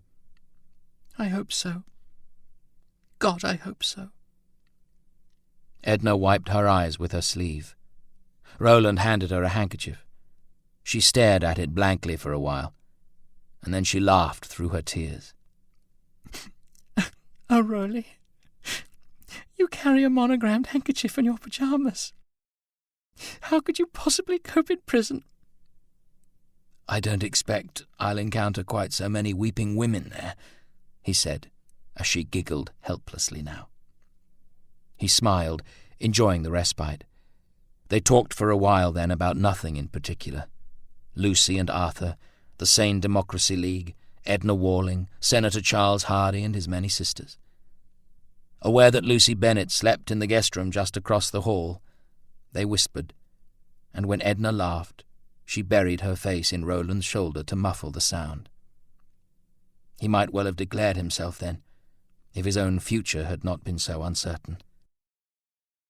I should go back to my room before we both fall asleep, Edna said, climbing out of his bed. I say, Ed, did Clyde and Milt... Roland began drowsily, fighting the impulse to pull her back into his arms. They're worried about you, Rowley. Did they ask you to talk to me? Yes. She rolled her eyes. Milt told me to seduce the truth out of you if I had to. Roland groaned. I wish I'd known. I wouldn't have been so blasted forthcoming. The partners of Kent, Beswick and Associates were at Oakley before breakfast. The police arrived soon after. As the matter was no longer merely a 13-year-old murder, Gilby and Angel were accompanied by a third detective, an investigative specialist, dispatched from Sydney's Criminal Investigation Bureau. Colin, what are you doing here? Roland said as Detective Delaney presented himself. The Commissioner sent me down to keep an eye on things, he said quietly as he shook Roland's hand. Gilby and Angel are still calling the shots. He glanced over his shoulder to see that his colleagues were beginning the process of questioning the staff once again. You're in trouble, Rowley. I gathered. Delaney walked towards the stairs, motioning for Roland to follow. Let them assume you're showing me where you were on the night of your father's death, he instructed under his breath. Gilby glanced up as they climbed the stairs, but returned to the dining room where Angel was already interviewing Lucy Bennett. Hell, Rowley, Delaney said when he was sure they were alone. This is one unbelievable bloody mess. You're talking about Hayden? That bastard and your father.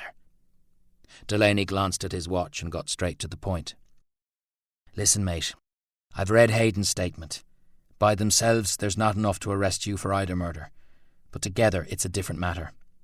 There are only two people who would want to kill both Henry Sinclair and Charles Hayden, and only one who has the reputation you do. Delaney shook his head. Your brother has influential friends, but Eric Campbell and the New Guard are not without connections. And to top it all off, you've been making a habit of harassing and embarrassing members of Parliament about what's happening in Germany, where it is rumoured you killed a man. Roland grimaced. I can see your point. Delaney just looked at him. I didn't kill anybody, Colin. I wouldn't be here if I thought you had. So what now? Delaney sighed, I'll do what I can. You say nothing. There'd be nobody in prison if criminals weren't stupid enough to confess. I haven't anything to confess, Cole. A few of the boys know how to help you find something, Rowley. Splendid. Wilfrid stormed into the drawing room and picked up Ernest, who was sobbing inconsolably. What the devil have you done to my son? Ernest has been assisting us with our inquiries, Mr. Sinclair. Detective Angel smiled at the child. Thank you, Ernest. You've been a good and very helpful boy. Ernest hid his face in his father's shoulder. What did you say to him? Roland demanded, entering the room to stand with Wilfrid. It's not so much what we said to him, but what he told us, Mr. Sinclair. Angel read from his notebook. Your nephew claims that 2 days ago he saw Roland Sinclair strike the deceased, Charles Hayden, and threaten to kill him. For several moments, Roland's young nephew wept into an otherwise stunned silence. Morris Kent, K.C. of Kent, Beswick and Associates, spoke first. Preposterous! You don't suppose to use the allegation of an imaginative 6-year-old to... Are you saying the boy is lying, Mr. Kent? He isn't, Roland said. He isn't lying.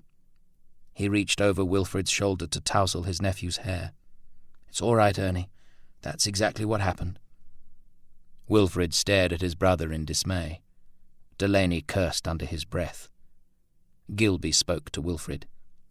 Perhaps you'd like to take the boy out before we arrest your brother, sir. Roland placed his hand on Wilfrid's shoulder. Go, he said quietly. Gilby triumphantly tapped a cigarette from his case and lit it, while he waited for Ernest to leave with his father. He was not the only one waiting. Clyde and Milton exploded. Are you out of your tiny mind? Milton demanded of Gilby. You can't arrest him for an outburst made in the heat of the moment, Clyde said with a warning glance at the poet. We're not arresting Mr. Sinclair for what he said, gentlemen. We're arresting him for the murders of Henry Sinclair and Charles Hayden, Gilby replied coldly, while Angel dealt with Roland. Edna appealed to Delaney. Do something. There isn't anything I can do, Miss Higgins, even if it were appropriate. We'll have to take Mr. Sinclair back to Sydney.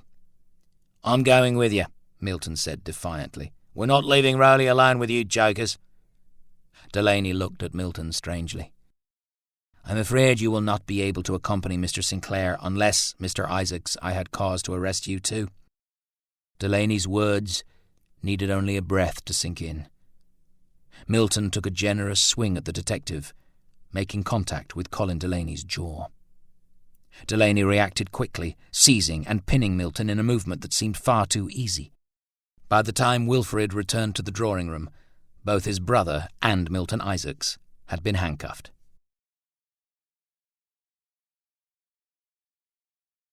Chapter 18. When being photographed. Some people photograph well, but others do not look their best in a photograph. Probably one reason for an unsatisfactory portrait is that the sitter is too self-conscious. Another common fault is that the wrong kind of clothes are worn. To be a success, a photograph should be as natural as possible.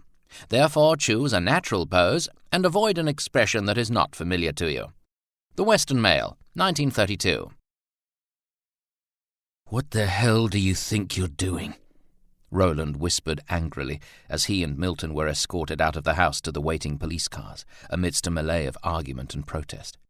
I'm watching your back, Rowley, as much as possible anyway, Milton replied. What? Milton spoke quickly while the detectives were dealing with Wilfrid and the Sinclair lawyers, not to mention Clyde, Edna, and Arthur Sinclair, all of whom were protesting the arrests in no uncertain terms. Colin will ensure we're processed together. You haven't been to prison before, Rowley. I'm not letting you go alone. So you hit Colin to get yourself arrested? Believe me, I would much rather have hit that fool Gilby, but he might not drop the charges against me when they finally realise you're completely innocent. Roland swore. Whose idiotic idea was this? Look, mate, I know the Sinclairs have all sorts of toffee-nosed, powerful friends, but inside Long Bay Prison my unsavoury connections are precisely what you'll need. Milt, you can't... One of the constables shoved Roland away from the poet. Enough chatter, Sinclair. With his hands cuffed behind his back, Roland overbalanced. Another constable dragged him up, while the first restrained Milton.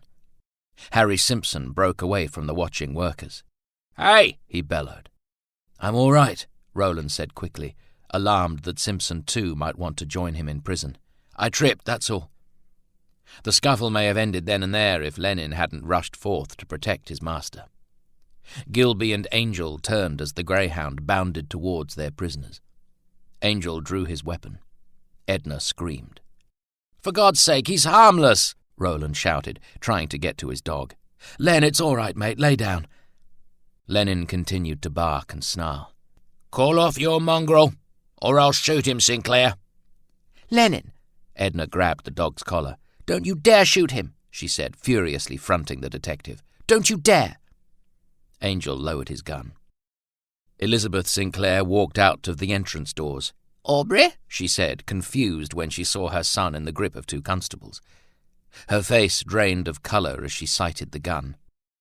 Put that away, you blasted fool, Delaney barked at Angel.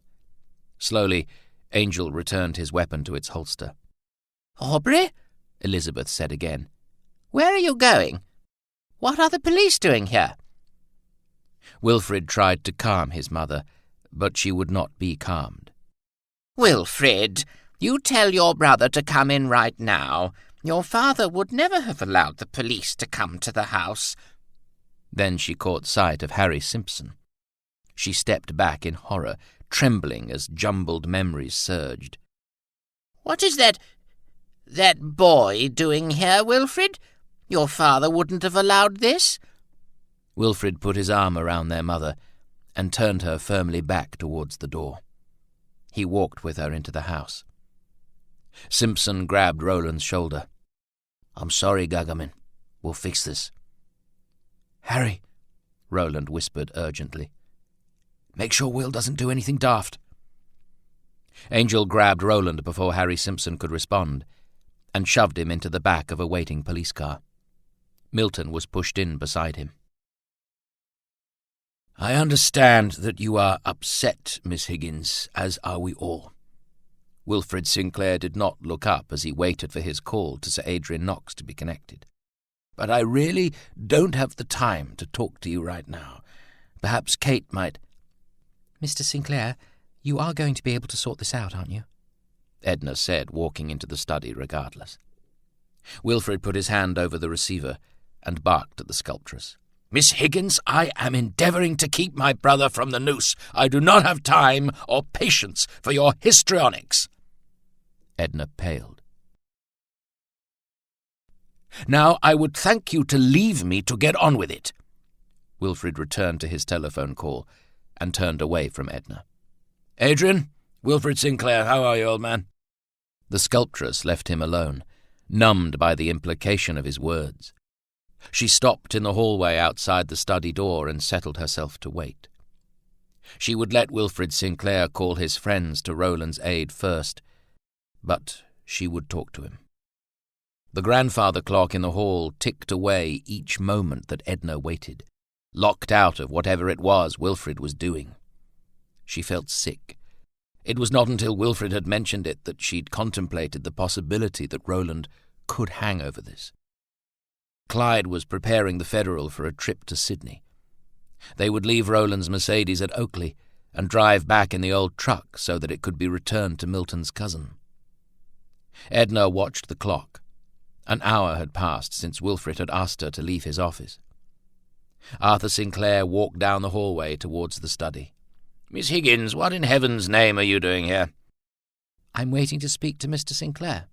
Wilfrid's very busy. Perhaps I can take in a message for you. Edna took a step back. I'd rather speak to him directly. Miss Higgins, do you really think it's good form to impose on the family right now? I beg your pardon? The legal and social ramifications of this scandal are significant for the Sinclairs, for us.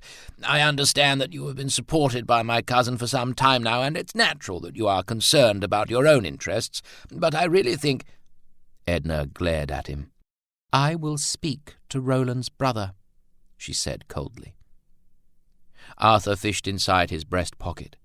He pulled out a checkbook. "If it's money you're after—" "Mr. Sinclair, I don't want your money," Edna said, her voice shaking with fury and horror. The door to the study opened, and suddenly Wilfrid Sinclair was standing there. His eyes fell first on the checkbook before he looked from Arthur to Edna. "Miss Higgins, you're still here." "I must speak to you, Mr. Sinclair, alone." Arthur frowned. "In the circumstances, Miss Higgins, your demands are quite inappropriate." Clyde cleared his throat as he walked down the hallway towards them. "The truck's ready, Ed. I'm just going upstairs to fetch our luggage." "You're leaving?" Arthur said, clearly not grieved by the thought. "That's probably best. This is, after all, really none of your affair." "You know, Mr. Sinclair," Clyde said, fronting Arthur angrily, "Rowley would have decked you for the way you just spoke to Miss Higgins. In his absence, I just might do that myself." "The influence of you and your fellow ruffians on my poor cousin is clear, Mr. Watson-Jones," Arthur bit back. Edna grabbed Clyde's arm before he could react. Wilfrid watched them thoughtfully. "Perhaps you'd best come in, Miss Higgins," he said. "Wilfrid," Arthur began to protest. Wilfrid put up his hand for silence. "I won't be long, Arthur," he said, stepping aside for Edna to pass and closing the door behind her. He offered the sculptress a seat and took his place on the opposite side of his expansive desk. "What can I do for you, Miss Higgins?"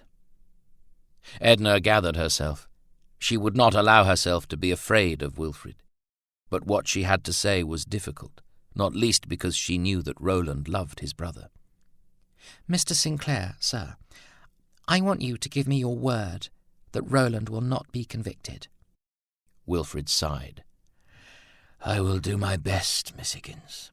"Not your best, Mr. Sinclair. Your word." "I am not God, Miss Higgins." Edna bit her lip, steadying herself. "After everything Rowley went through at the hands of your father, how can you allow him to take the blame for you, Mr. Sinclair?" "I beg your pardon?" "I understand why you killed your father, Mr. Sinclair. You shot him to save Rowley, which is why I can't understand why you'd let him go to jail now." Wilfrid stared at her.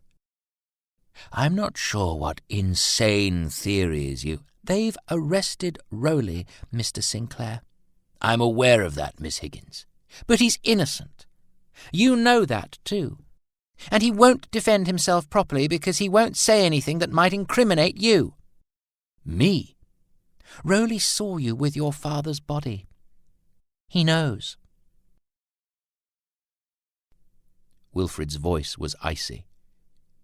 "Exactly what does he know, Miss Higgins?" "That you killed your father," Edna said, unsure now whether she was doing the right thing. She'd always known Wilfrid Sinclair was ruthless. Was she just making things worse for Roland? She stood. Wilfrid wasn't looking at her. "Rowley, you bloody fool," he muttered. Edna backed towards the door. "For pity's sake, Miss Higgins, sit down. I'm not going to hurt you." Wilfrid glanced up at the sculptress. On another day he might have been amused by how frightened she looked. "I thank you for bringing this to me. I can assure you that I will handle it." "You'll tell the police it was you?" "No."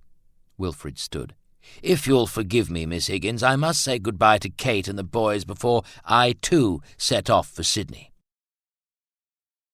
By the time Roland and Milton were delivered to Central Police Station, the Sinclair family's solicitors in Sydney were briefed and waiting for the arrival of their client. So, too, were the newspaper journalists and a jostling bevy of photographers. "Head down, Rowley," Milton warned, lunging in front of his friend. The first flash exploded. Delaney closed in to obstruct the photographers as the prisoners were bustled inside the station. They were taken to be processed, divested of all personal effects other than their clothes. The young constable raised a brow when Roland handed over his watch. Still, he was not unduly impressed. Many of the more successful criminals had flash timepieces.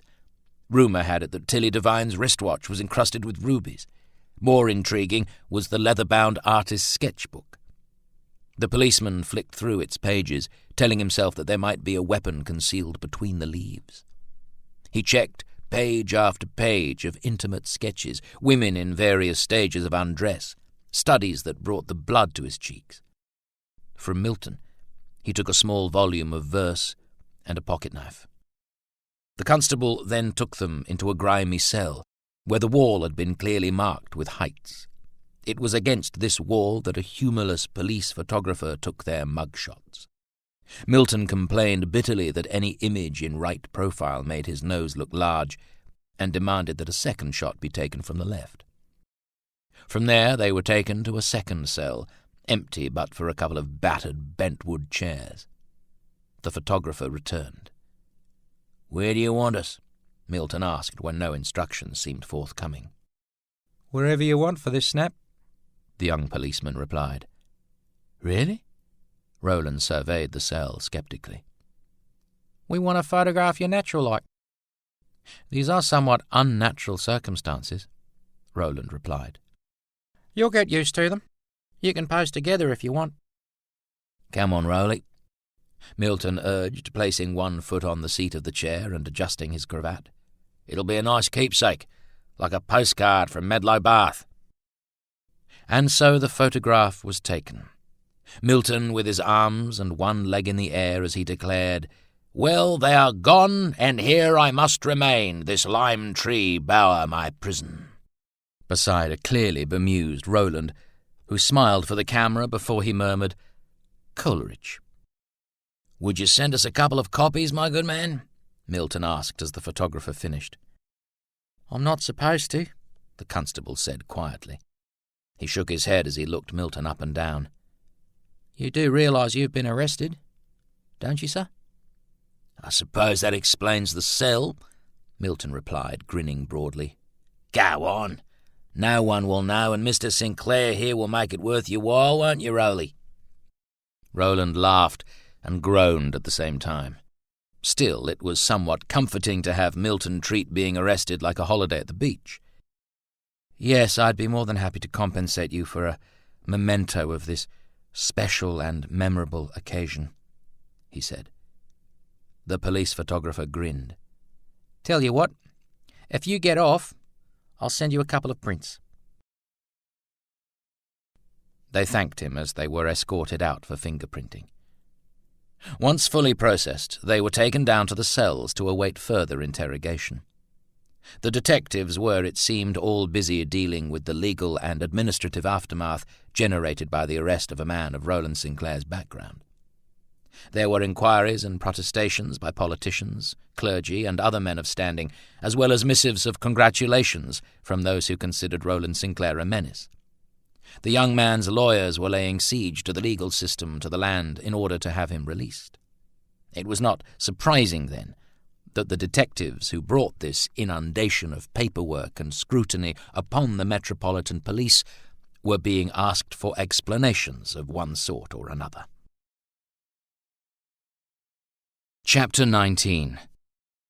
Hospital Escapee. Arrested by City Police. Nellie Cameron, who escaped from the Newcastle hospital some weeks ago in sensational circumstances, was recaptured by the consorting squad in Palmer Street last night. The woman had been admitted to bail pending the hearing of her appeal against a sentence of a month's imprisonment for stealing. The appeal was dismissed, but Cameron in the meantime had disappeared. Sometime later it was learned that she was an inmate in Newcastle hospital, and that two men, one of whom was believed to be Frank Green, who has an unenviable police record, had been visiting her. Green had previously given an undertaking to leave the state. The Newcastle police intended to arrest the woman when she was discharged from hospital, but the night before she was to have been apprehended, she left her bed during the visiting hours and disappeared. For some weeks, the police have been searching for the woman in the belief that Green, with whom she associated, would be found with her. Last night, Detective Brown, who was with other members of the consorting squad, noticed the woman in Palmer Street. He leapt from the police car and pursued her. Cameron ran to the door of a house nearby, but before she could open the door, the policeman overtook and arrested her. The house to which she had run was searched, and a man was noticed climbing over the rear fence. It is believed that the man was Frank Green. Cameron was taken to the Central Police Station and this morning will be sent to Long Bay Penitentiary to undergo her sentence. The Sydney Morning Herald, 1933. The holding cells at the Central Police Station were narrow and windowless. A cot hung against one wall, the ticking mattress stained with mould and God knows what else. Roland and Milton were shoved into separate cells. Roland paced, more because he didn't want to touch the mattress than because he felt a particular need for physical movement. He reached for his handkerchief to wipe the fingerprint ink from his hands, and he thought of Edna. "Aye." The man in the cell opposite rose from his cot, a cigarette stuck to his lower lip. "Haven't seen you about. What are they trying to do you for?" Roland hesitated. His fellow inmate looked distinctly unsavoury, a small, weasel-faced man whose pinched features were marked by violence, scarred by blades and malice. Still, it seemed rude not to respond. "I've been arrested for murder." The prisoner cocked his head like a dog. "You speak like a proper gentleman, friend." He smiled, a sly smile that did nothing to soften his face. "Green. Frank Green. I'd shake your hand if I could reach." "How do you do, Mr. Green?" "Roland Sinclair." Green's eyes narrowed. "Who did you say you were?" "Sinclair. Roland Sinclair." "You have some fancy joint in Wallara?" Roland was startled. How did Green know where he lived? "Well, who would have thought?" Green said, pressing his face against the bars of his own cell to get a closer look at Roland. "I thought she'd made you up." He exploded into a rage of profanity and threats. "I'm gonna kill you, Sinclair." Roland stepped back, affronted, though not unduly alarmed. Frank Green was not a particularly big chap, and he was in any case confined to a separate cell. He did wonder, however, what he had done to offend the man. A couple of other prisoners called out and demanded Green pipe down, further enraging him to a point of incoherent, frothing fury. Only the arrival of Detective Colin Delaney did anything to curb the outpouring of frustrated vitriol. Delaney banged on the bars of Green's cell with a truncheon and instructed him in terms that were neither polite nor ambiguous to be quiet. He had the lock-up sergeant let him into Roland's cell. "You want to watch him, Rowley?" Delaney warned under his breath. "Who the hell is he?" "Green, the little gunman." "The little gunman? Who calls him that?" "Himself, mostly. He's a killer, Rowley, a murdering thug. What have you done to offend him?" "No idea. I've never seen him before." "Well, stay out of his way. You have enough problems." "Tremendous. What now?" "Tomorrow is Christmas Eve, you realize." "Yes," though to be honest it had not been at the forefront of his thoughts. "It means we're not likely to get you into a committal hearing for a couple of days. They want to transfer you and Mr. Isaacs to Long Bay with the other remand prisoners until then." "Christmas at Long Bay, capital. There is significant pressure to deny you bail altogether, which might mean you'll be in Long Bay until trial." "What?" "Your lawyers are trying to make sure it won't come to that. Look, Rowley, CIB has also received information from an anonymous source that we should in fact be looking at your brother for this." Roland stiffened. Then he cursed. "Steady on, Rowley," Delaney said. "Gilby and Angel have no interest in anybody but you, for the moment. I just wanted you to know that the enemies aren't all yours. Colin, Will has a wife who's expecting and a young family. I want him kept out of this." "Don't worry about it, Rowley," Delaney said thoughtfully. "It'd be a brave detective who'd accuse Wilfred Sinclair on the basis of an anonymous note." What exactly did the note say? Something along the lines that Wilfrid had persuaded your father to make him his sole heir, and having done that, he killed Henry Sinclair. That's preposterous. For one thing, I was not and have never been disinherited, which is why we've not pursued that line of inquiry. I presume the note came from some disgruntled business associate of your brother's. I'm sure Will has plenty of them. I've made sure the boys all know who you are, Delaney said, tapping a cigarette out of his case. Why? Just so none of them take you out back to reason with you. I see. What about Milt? Mr. Isaacs has been a guest of this establishment before. He knows how things work. Delaney lit his cigarette. If you need me, tell them that you want to confess, but only to Detective Delaney. They'll call me in Quicksmart. Thank you again, Colin. Roland offered Delaney his hand. The detective frowned. You don't shake hands with the policeman in full view of other prisoners, Rowley. They'll assume you're a top-off. You'll get yourself killed. Oh. Roland dropped his hand. Right. Now, I'll have a quiet word to the boys out at Long Bay. Make sure they keep you away from Green. He reached into his pocket and extracted Roland's notebook. Take this. It's corrupting the desk sergeant. The federal truck limped into the Woodlands Drive. The journey had been slow and arduous, and it was only Clyde's talent with motors and routine tappet adjustments that had ensured it did not stall entirely. They had spent many hours en route beside the road, with Clyde bent under the bonnet. Edna climbed out, travel-worn and stiff. Clyde lifted Lenin gingerly to the ground, lest the hound jar his wound by jumping. He cursed both the Federal and Milton's cousin. The sergeant from Yass had taken them nearly a full day. They had slept in the truck somewhere near Moss Vale and stop-started all the way back to Wallara. Edna looked uneasily at the looming grandeur of Woodland's house. They had decorated for Christmas before they'd set out for Oakley, hanging the jacarandas with dozens of whimsical terracotta angels and bronze-cast stars, but new wreaths and swags had been added in the time they'd been away. Edna bit her lower lip. It seemed strange arriving here with Roland and Milton in jail. Oh, Clyde, what are we going to tell Mary Brown? I don't know, Clyde said grimly, grabbing their bags. Maybe we should just say Rowley's still at Oakley, that he'll be back soon.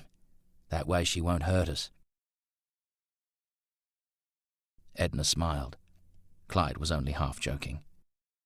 Mary Brown was formidable, and still treated Roland's house guests as if they were stray alley cats he'd brought home. Clyde, Edna began hesitantly.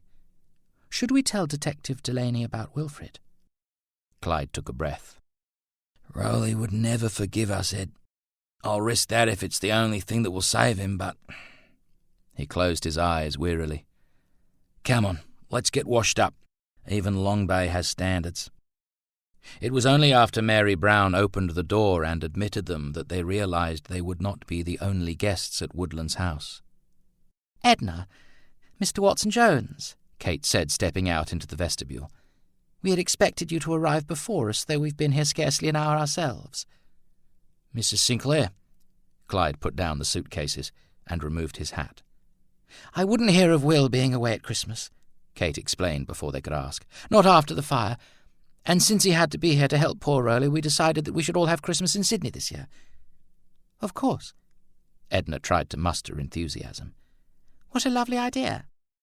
Where is Mr. Sinclair?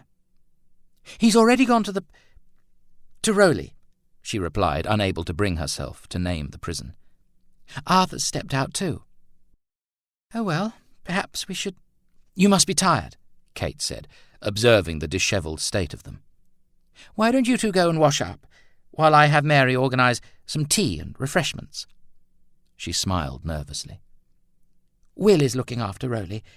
If I know my husband, he'll have Rowley released today. A little reluctantly, Clyde and Edna agreed, washing and changing quickly. Tea was served in the conservatory. Mary won't let us use the drawing-room for some reason, Kate whispered in explanation. Edna smiled despite herself. Rowley uses the drawing room as a studio, Kate. It's probably a bit untidy. Goodness, we must go in and have a look, Lucy Bennet declared as she came into the conservatory. She took a seat at the table set out with tea and cakes on an Irish linen tablecloth. Why, hello again, Miss Higgins, Mr. Watson-Jones. Do please sit down. Edna glanced anxiously at Clyde, who responded by pulling out her chair. Shall I pour?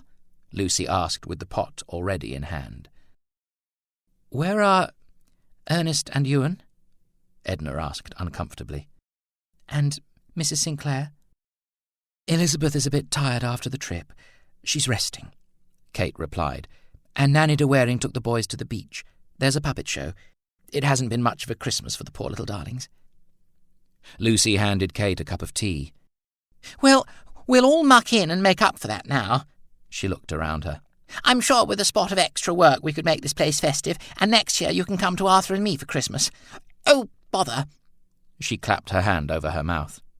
I suppose the cat's out of the bag now, she said, giggling as she looked at Clyde and Edna. It's not been announced, of course. You and Mr. Sinclair are engaged? Edna asked, trying to follow.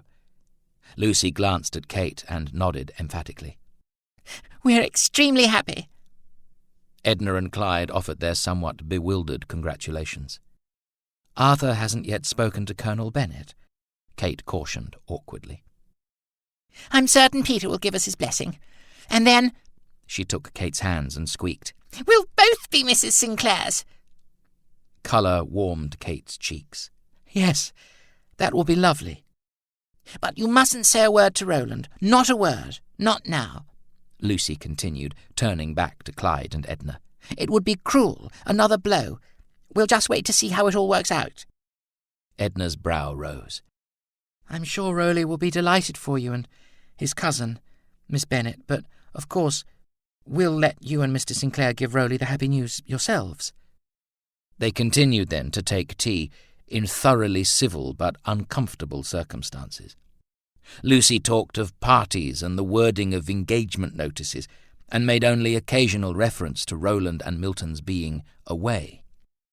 As soon as it was politely manageable, Clyde and Edna excused themselves, leaving Kate and Lucy to plan an autumn wedding at St. Martin's in Darling Point.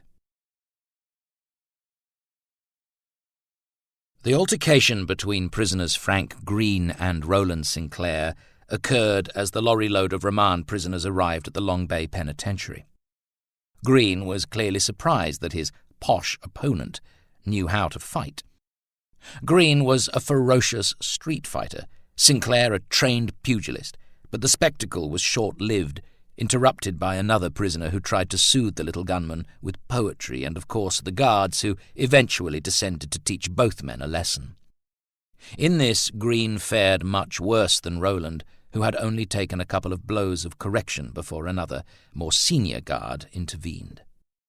"That's Roland Sinclair, you bloody fools!" The punishment stopped there, for Roland at least. Of course, the inequity incensed Green, who spat and raged about the injustice of the system, and accused Roland of being a grass and a top-off. Roland and Milton were taken to the cell they were apparently to share in one of the double-story wings, and locked in. Whether the particular confinement was some form of punishment for the fracas, or merely to keep them out of Green's reach, was hard to tell. The cell was noticeably larger, cleaner, and less dank than the holding cell at Central. Long Bay was, after all, less than 20 years old, a modern penitentiary, which had at least started out with a reformist agenda. Once the guards left, Roland told Milton of Frank Green's earlier threats. The poet was less perplexed by Green's enmity. "He knew where you lived and said he thought she made you up. Flaming Nellie Cameron." What has Nellie Cameron got to do with this? The notorious young prostitute had visited Woodlands earlier that year with Phil the Jew, a gangster who for some reason believed and insisted that Roland Sinclair was his friend. The Jew had presented the services of lovely Nellie to Roland as a gift of sorts. She had not been unenthusiastic, but Roland had declined, in a matter that was characteristically polite. He'd had her taken back to Darlinghurst in a chauffeur-driven Rolls-Royce. Nellie is Frank Green's lover, Rowley. When he's not in prison, anyway. She's obviously embellished her encounter with you somewhat, and now he wants to kill you for it. What on earth does Green think I've done to her? She's on the game, Rowley. I would say it's fairly obvious what he thinks you did. But she's... Clearly the little gunman believes she entertained you for free, which is a different thing. Or perhaps she told him she had too good a time. Roland sighed. Still, he was reasonably confident he could handle Green if he was called on to do so. It's not in here you have to worry about Frank, Milton warned. As you said, he knows where you live. Why is he here, do you know? Murder this time. Shot a man in cold blood. Over Nellie, I'm told. You need to watch your back. Roland's smile was wry. I'm in here for murder too. Yeah, but he actually did it. Roland looked at Milton uneasily. If I had shot my father, would that have made me as reprehensible as Green?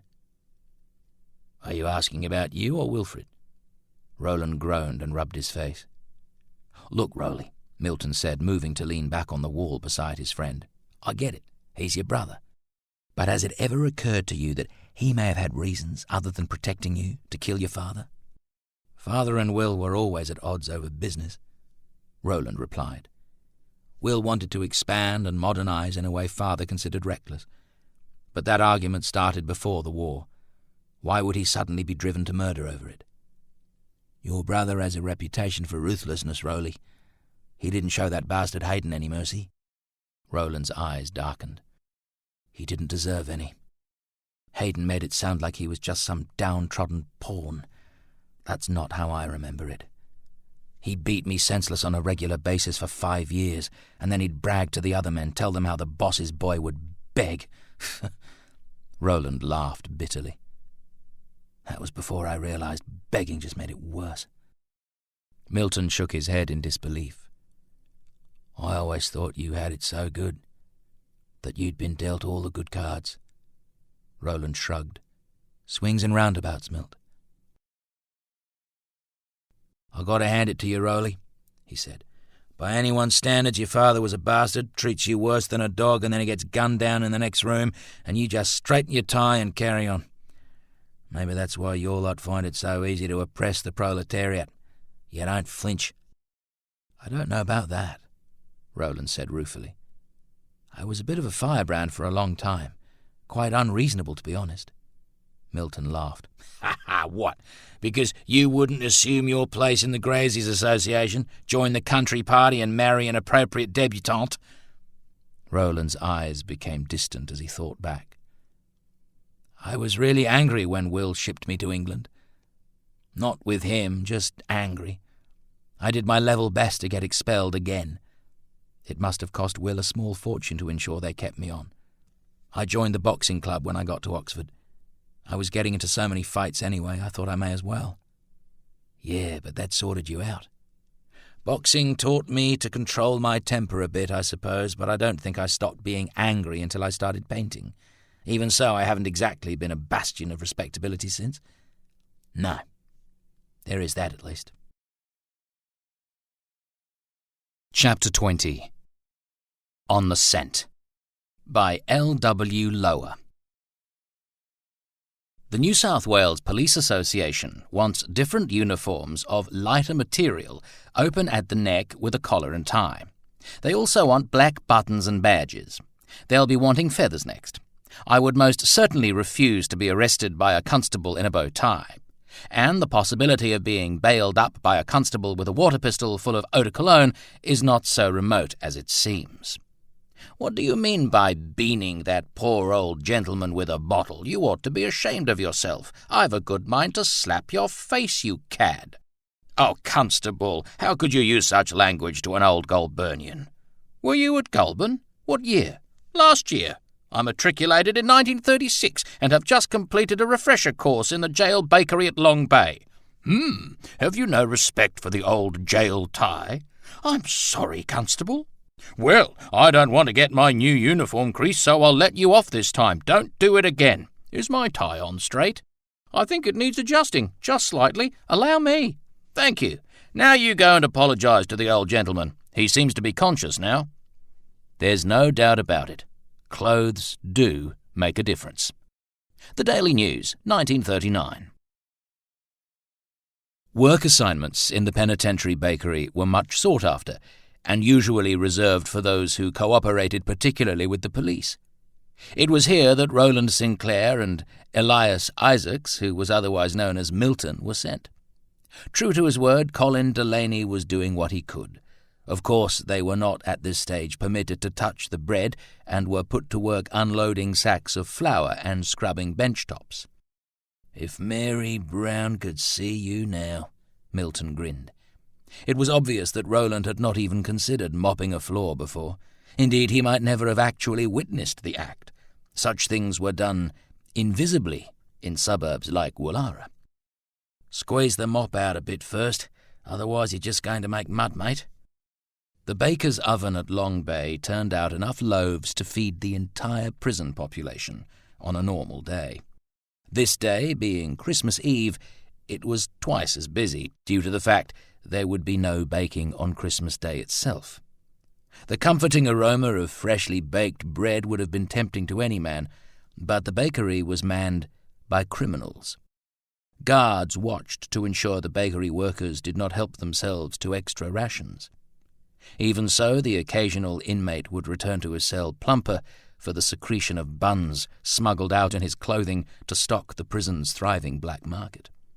Roland observed, intrigued as always by the stories etched on the faces around him in hard lines and worn shadows, eyes wide and uneasy, or squinted with rat cunning.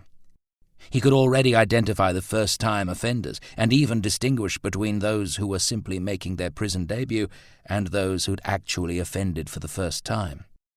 Almost unconsciously, he reached for the notebook hidden inside his shirt. "Oi! What are you doing?" A guard approached. Roland pulled his hand away, wordlessly berating his own recklessness.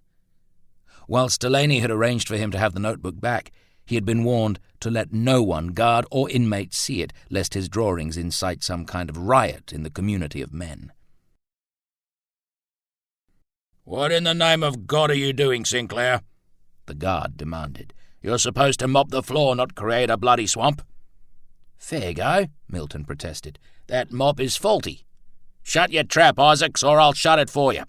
Sinclair, you can come with me. Isaacs, you clean up whatever the hell he thought he was doing here." Relieved that his notebook had not been discovered, Roland allowed the guard to escort him out of the bakery. Who knew that, surrounded by murderers and thieves, incompetent mopping would be such a cause for concern? The guard handcuffed Roland before taking him to the entrance block. "Relax, Sinclair," he said, grinning. "We're not going to hang you just yet. You have visitors." Roland was taken to a secure room into which his brother and his lawyers had been previously directed. "Hello, Will," he said as he waited for the cuffs to be removed. The guard left to take up his position outside the door. Wilfred shook Roland's hand, noting the new bruise left on his brother's jaw. "You look like hell, Rolly." Roland glanced down at his prison uniform. "It is a smidgen casual. Still, I could get used to not wearing a tie." "Don't," Wilfred replied, unamused. "We'll have you out of here soon enough." He pointed at the bruise. "Are you all right?" "Yes, I'm well." Wilfred introduced the 4 gentlemen from Kent Beswick's Sydney office.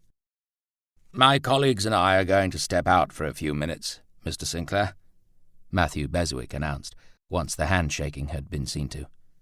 "I believe your brother would like a private word." "Just step on the door when you're ready for it," he said to Wilfred as they left to join the guard in a vigil outside the room. Wilfred waited until Roland was seated. "Roly, your Miss Higgins came to see me." "How is she?" Roland asked, smiling at the thought of her. "Impertinent," Wilfred replied. "But in this instance I am rather glad of her tendency to speak out of turn. She informs me that you believe I killed our father." Roland closed his eyes. He should have known Edna would take matters into her own hands. "She won't go to the authorities, Will." Wilfrid rolled his eyes, exasperated. "Of course she will. Your band of hopeless, unemployed, communist malingerers will do whatever it takes to save you. We both know that. That long-haired layabout got himself arrested just so he could accompany you here. Look, Will, Rowley, I didn't shoot Father." "What?" "I didn't kill him. And it's only knowing that you believed I did that has made me realize that you didn't." "You thought I killed Father?" Wilfrid sighed. "When I heard the gunshot, I went immediately to the study and found Father. I looked up and saw you in the doorway. You didn't say anything, you just backed away. I thought you'd finally had enough, and—" Roland dropped his face into his hands and groaned. "My God, Will, all these years I thought you'd killed him. You said you were sorry. I thought I'd driven you to it." "You? Why?" Wilfrid hesitated. He lit a cigarette. "Do you remember when I collected you from the siding that day? You asked me to help you, to intercede with Father on your behalf. Did I? I don't remember. I do. I was busy. That fellow Menzies was calling into— Well, it doesn't matter now." Wilfrid drew on his cigarette. "You asked me for help, and I told you it was time you grew up and started accepting the consequences of your actions." Roland wasn't quite sure what to say. He vaguely remembered panicking as they neared Oakley. He may have asked his brother for help. "Rowley, I didn't know it had gotten that bad. I thought Father would probably give you a clip around the ear, but I had no idea that he'd have you flogged like that." Wilfrid stubbed the cigarette out in an ashtray. "I knew I'd let you down. I thought I'd forced you to kill Father out of desperation, and I've always wondered whether that's why we've never seemed able to get along." Roland dragged his hands through his hair, trying to absorb how enormously wrong they'd got it. "Will, until a minute ago I thought you'd killed Father to protect me. I was nothing but grateful." He smiled. "We don't always get along because you can be a pompous, insufferable git." Wilfrid glared at him. "For pity's sake, Rowley, why did you think I shipped you to England before the funeral meats were cold? If it wasn't—" "I expected you were sending me away because you didn't trust me not to say anything about your killing Father. I was a trifle put out about that, to be honest. 13 years, and you've never said anything." "Neither have you. I assumed we had an understanding." Wilfrid cursed. "How are we going to explain this to Kent Beswick without sounding like complete bloody fools?" This ends CD 5. CD 6. If the gentlemen of Kent, Beswick and Associates thought any less of their clients, they were polite enough not to mention it. In fact, they responded with such comforting mumblings as "perfectly understandable" and "a difficult time after all." For the first time since Henry Sinclair died, his sons gave complete accounts of what they'd seen and done that evening up until they'd discovered his body. Matthew Beswick, K.C., stroked his beard thoughtfully. "We may need to consider, gentlemen, who else had cause to murder Henry Sinclair." His associates murmured in agreement.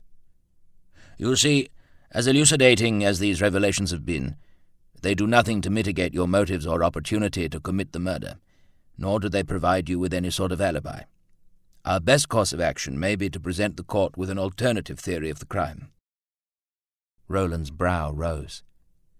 "Are you suggesting that we run our own investigation?" "Now that neither of you gentlemen need fear incriminating the other, that may indeed be advisable." Wilfrid nodded curtly. "We shall look into it, Mr. Beswick, as soon as we get Rowley out of this godforsaken place." Clearly frustrated, Wilfrid gave Roland the news that Delaney had heralded. "I'm afraid that Even with Sir Adrian's help, we are not going to be able to get you before a bail hearing any earlier than Boxing Day, Rowley." "Don't worry about it, Will," Roland replied, grimacing nevertheless. "Aside from the uniform, it's not unlike boarding school." Wilfrid and the learned gentleman of Kent Beswick prepared to leave. Roland shook his brother's hand. "Merry Christmas, Will. Give my love to Kate and the boys." "Merry Christmas, Rowley. Keep your head down."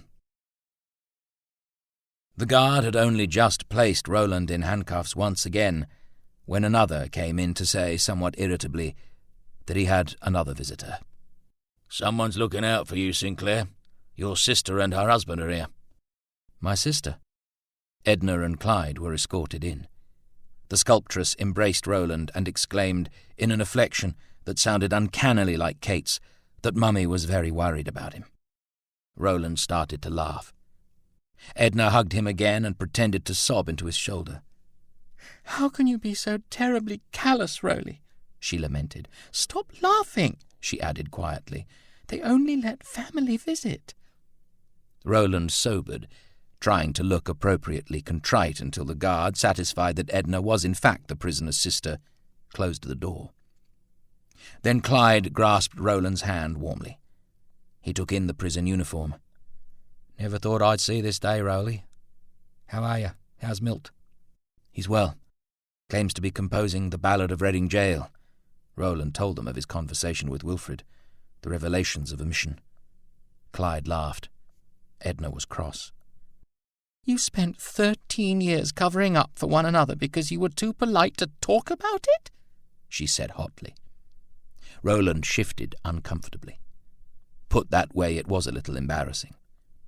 He looked sheepishly at the sculptress. If it wasn't for my impertinent sister, we'd probably still be doing so. "Impertinent? Did Wilfrid call me impertinent?" she demanded. "Well, that's not polite at all." "So what now, Rowley?" Clyde asked, grinning. He was happy for his friend. While Roland believed Wilfrid was guilty, his hands were tied somewhat for fear of implicating his brother. Now they could do something. "We'll have a look into who else might have killed my father and Hayden. I'm sure they both had any number of enemies." "How long do you think they'll keep you here?" "Not long. I'll be bailed on Boxing Day, I hope. Colin will drop the charges against Milt and we'll be home." "Will you be all right, really?" Edna touched the bruise on his cheek, frowning. Milton knew how to move in the most brutal places, but despite everything Roland had been through, there was something naive about him. Roland grabbed her hand from his face and kissed it. "Don't be silly. If anyone comes near me, Milt recites poetry at them. I'm probably the safest man in here." "And what is this, Sinclair?" Too short to be accepted into the police force, Guard Sergeant Withers had been at Long Bay since the penitentiary opened. He had seen all kinds of men come through its gates, some plagued by bad luck, others bad character. He was as yet unsure into which category Roland Sinclair fell. Withers held the notebook up under Roland's nose. Roland hesitated. The guards had searched him after Clyde and Edna left in case his sister had passed him some sort of contraband. In the process, they discovered his notebook. Apparently only long-term inmates were permitted to have writing materials. Of course, he couldn't admit that Delaney had given the notebook back to him, nor that he'd smuggled it into Long Bay. "It's just a sketchbook, Mr. Withers. My sister thought it might help me pass the time." "Did she indeed?" Withers flipped through the pages. Roland's sketches were both detailed and accurate enough to make the drawings of Edna recognizable to anyone who'd met her. Withers had met her. Roland Sinclair's beautiful sister had caught the attention of all the guards. The guard sergeant looked at Roland contemptuously. "What kind of man looks at, let alone draws, his sister like this? Are you a pervert, Sinclair?" Roland cursed silently. There wasn't a lot he could say, really. It did seem an odd way to draw one's sister. "I'm on to you, Sinclair. You're not the first bloke to try and sneak his tart in here on some trumped-up yarn." Roland bristled. You may want to be careful, Mr. Withers. The sergeant pushed his truncheon up under Roland's chin. I'm sorely tempted to close the door and teach you something about the rules right now. Roland looked down to meet the guard's eye. His right brow arched scornfully. Withers swung and caught him in the ribs. The blow would not ordinarily have felled Roland, but for its landing on the incompletely healed injuries he'd sustained in the fire. He crumpled, gasping. The guard seemed alarmed by the effects of what he'd thought a tap, and perhaps it was that which stayed his hand. You'd better hope you make bail, Sinclair, Withers snarled. He lowered the truncheon and instructed 2 junior guards to return Roland to his cell. The notebook he kept. Chapter 21. Christmas Cleaning. Most housewives like to have a special time of house cleaning and renovating prior to the Christmas season, and it gives one a feeling of quiet contentment to know that walls, if they have not been washed, have at any rate been well brushed, cupboards have been done out and bait laid for destructive moths and silverfish, pictures have been polished, and fresh curtains adorn gleaming windows. After your actual cleaning has been attended to, the paint or varnish pot is the next item to claim attention. The Charleville Times, 1932. Rowley, bloody hell, what did those bastards do to you? Milton was lying on the lower bunk when Roland was pushed back into the cell. He got up to make way for his friend and helped him onto the cot. Roland lifted his prison tunic, gingerly testing the large area of bruising on his ribs. Milton winced. Roland's torso was a startling canvas of black and blue. Do you need a doctor, mate? Roland straightened. No. Milton paced furiously. They've no right. Just because you can't mop. Roland smiled. It wasn't that, Milt. The bruising is from the fire. Withers just reminded me it was there, that's all. He told Milton what he'd been doing for the past couple of hours. His conversations with Wilfred, Clyde and Edna, and then Withers. After Milton finished laughing, they talked of what they'd do next. We're going to have to find out who really shot your old man, Rowley. We. You're not objective about this, Rowley. You've already proved that. Clyde and Ed and I will need to get involved this time. As opposed to every other time? Roland asked.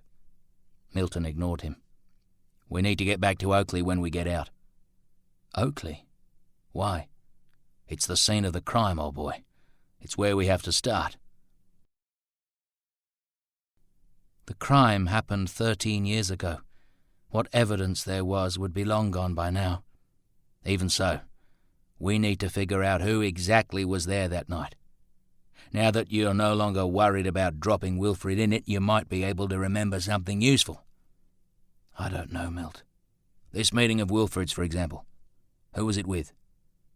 I believe Will said his name was Menzies. Well, perhaps this bloke Menzies was involved. He didn't set foot on the property as far as I know, Roland said, shaking his head. But perhaps the meeting was purposely engineered to get Wilfred off the property, while your father was murdered. Roland frowned as he considered the idea. But Will was back at the house by the time father was shot. You returned unexpectedly from school, remember? You should still have been away at King's. The killer wouldn't have known that your father would be dealing with you that evening. Perhaps he was just waiting until he could get Henry Sinclair alone. Milton leaned back against the cold cement wall. What about the servants? What about them? Perhaps one of them saw or heard something. Like you and Wilfred, they may have had reasons for not coming forward. Roland lay back, allowing Milton to carry on. A devotee of mystery novels, the poet's theories began to take on Christie-esque twists, involving disguises, conspiracies, and elaborate plots. Roland was only half listening, still getting used to the idea that Wilfred had not killed their father, that his brother had sent him away to protect him rather than because he didn't trust him. For so many years he had been shaped by the gratitude and the hurt that had come out of that night. He wondered what would have been different had he known. Perhaps nothing. At 6 o'clock they were taken out of their cells and marched to another block for the evening meal. Amongst the prisoners, Milton came into his own, diffusing any hostility and steering Roland away from those who might have taken issue with him for one reason or another. Green glowered at them from the other side of the dining hall, but he did not approach. Roland allowed the poet to recite the verse of Wilde, Keats, and Coleridge as his own. They were, after all, in a prison. Stealing poetry was probably not an offence worth pointing out in the circumstances. The diminutive guard sergeant oversaw the dining hall hawkishly. Roland wondered if he'd ever see his notebook again. In its absence he tried to commit the features and manner of the men around him to memory. After dinner the inmates were returned to their cells. The remand prisoners were escorted to the showers and given 5 minutes and a cake of soap. Roland found the communal facilities less than dignified, but at least they weren't being fumigated again. By 8 o'clock they were locked down for the night. Despite the hour, both Roland and Milton were grateful to find their rudimentary beds.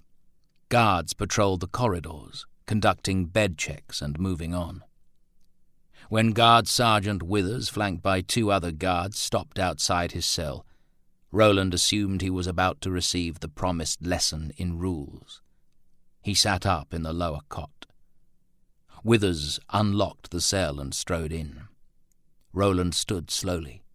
Milton jumped down from the upper bunk. The 2 guards stationed themselves at the cell door so that any clear view of what was occurring inside the cell was obscured.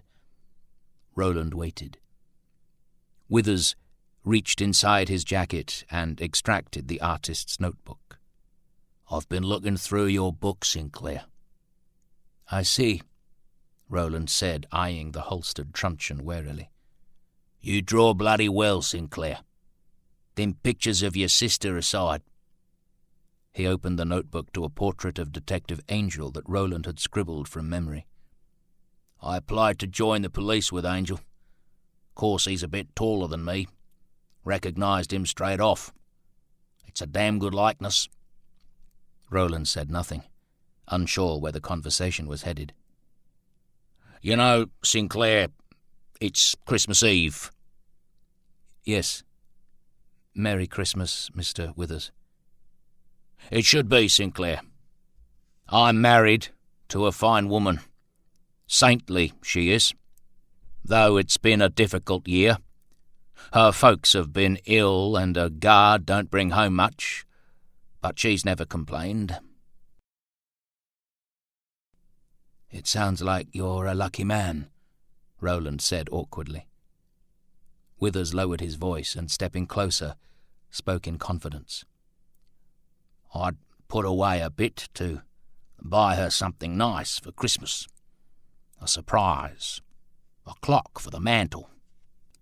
Mrs. Withers takes great pride in her mantel. But I had a bit of bad luck, you see, on the horses.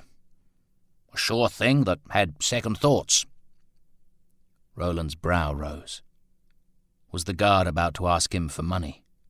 Was this some clumsy attempt at extortion? Briefly he met Milton's eye. The poet seemed equally at a loss. "I feel real bad about it.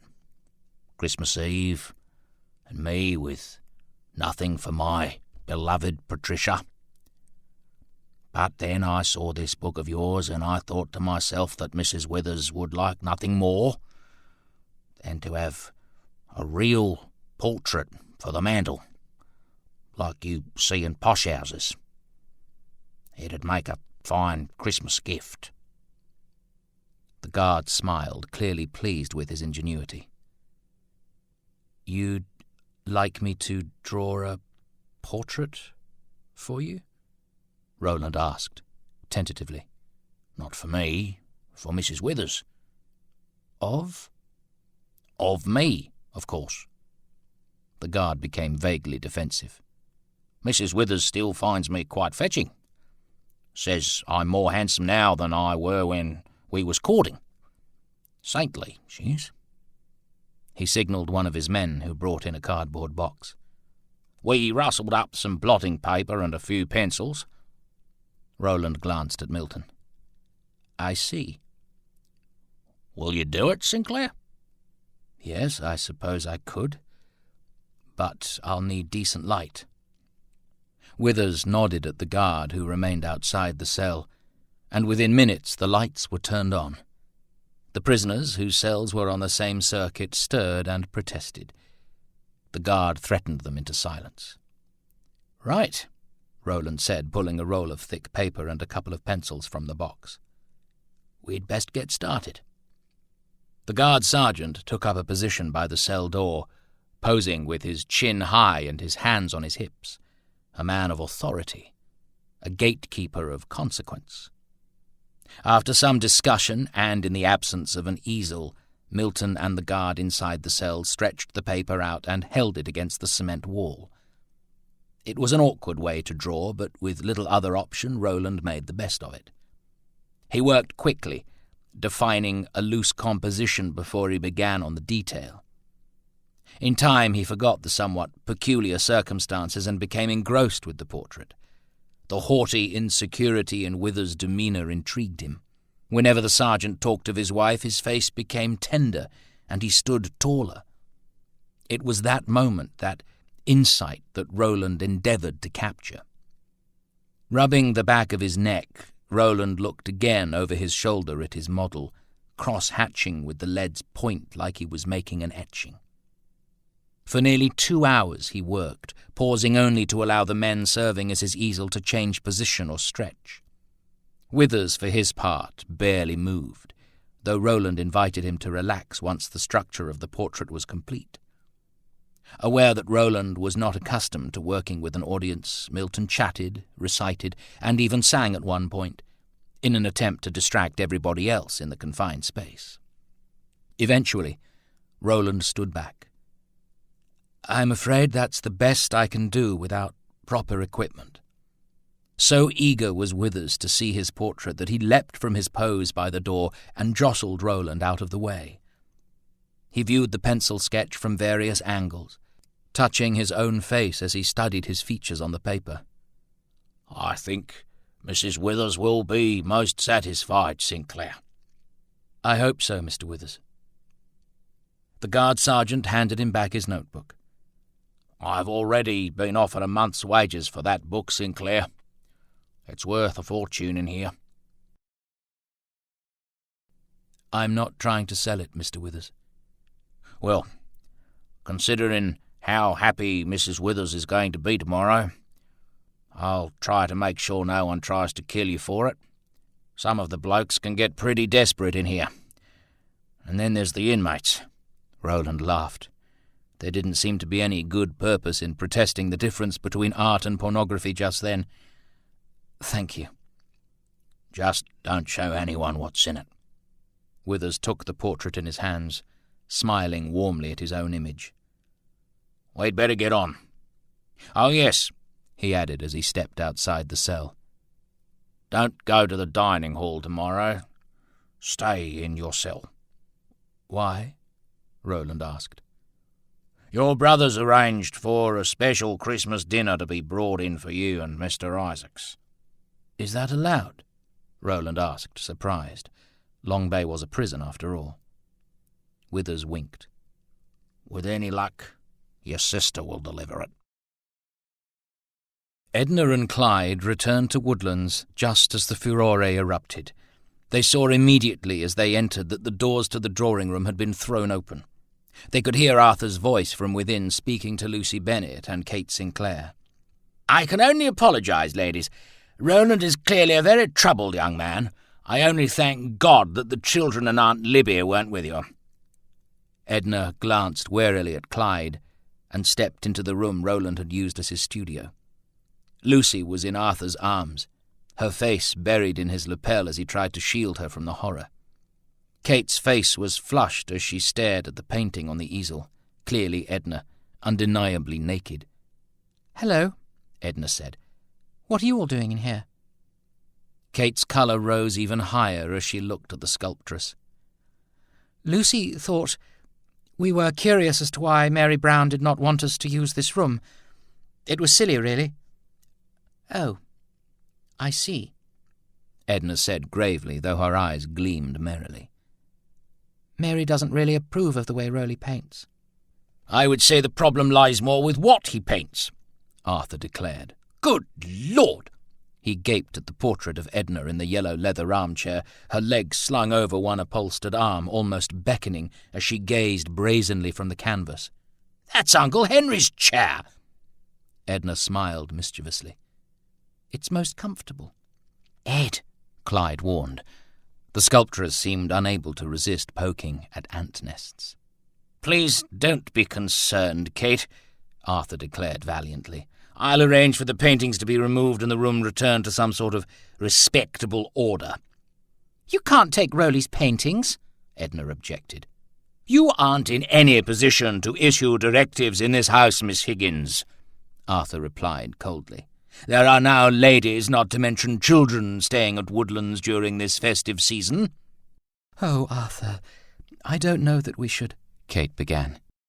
If the authorities see this, they'll lock Roland up without doubt, Arthur said firmly. We must save Cousin Roland from himself. Where's Mr. Sinclair? Edna directed the question at Kate. Arthur Sinclair needed taking down a peg or two. Wilfrid knew full well the way Roland ran Woodlands, of what he painted. He didn't approve of it, but other than the occasional rant, he did not interfere. In meetings with gentlemen from Smith's Weekly, the Herald, and the Times, Kate replied. Will's determined to keep Rowley's arrest out of the papers, for all our sakes. Edna nodded. By gentlemen, she presumed Kate meant the proprietors and editors of the Sydney papers, most of whom moved or aspired to move in the same social and business circles as Wilfrid Sinclair. I'll move Rowley's paintings, Clyde said suddenly. He's particular about that sort of thing. I can make sure they're not damaged. You'll have to see to it tonight, Mr. Watson-Jones. Tomorrow's Christmas Day, for pity's sake. We'll want to put the tree in here. As you wish, Mr. Sinclair, Clyde said tightly. Kate was clearly distressed, whether by Roland's paintings or the tension was hard to tell. We could always use the ballroom for the tree. Perhaps we should wait for Will? Wilfrid has more than enough to worry about with getting Roland out of prison, Lucy said, leaving Arthur's side to take Kate's hand. It's up to us to make sure everything's perfect when he gets back. If Roland were here, I'm sure he would insist we put the tree in this room. And so it was decreed. Mary Brown and the staff worked late into the night to ensure that Christmas at Woodlands was all that it should be. It had been many years since there had been children in the house at this time. The mansion was filled with the sweet aromas of baking, the grand staircase festooned with holly and ribbons, and every surface polished. Edna helped Clyde move Roland's canvases and equipment up to his room. Whatever didn't fit was moved into the rooms she and Clyde occupied. They worked silently, declining to join the family for dinner so that they could clear the drawing room, as Arthur demanded. Neither said so out loud, but both felt strangely uncomfortable in the house which had been their home for years. It was not Arthur's antagonism towards them, but the sense that Roland was no longer the master of his own house. Chapter 22. Sent to Jail. Woman breaks bond, swears in court. Sydney, Tuesday. Kate Lee, or Barry, was sentenced to 2 years' imprisonment today for having broken a bond to remain away from Sydney for 5 years. When the woman was convicted on a charge of dishonesty in June, she was released on condition that she did not come within 200 miles of Sydney for 5 years. She stated that she proposed to live at Dubbo. Sergeant Bowie informed His Honour that the woman had been seen in a motorcar at Surrey Hills. Lee told His Honour that she was ill, but admitted that she had not seen a doctor. She was led out of the court after the sentence had been passed, swearing loudly. The Canberra Times, 1933.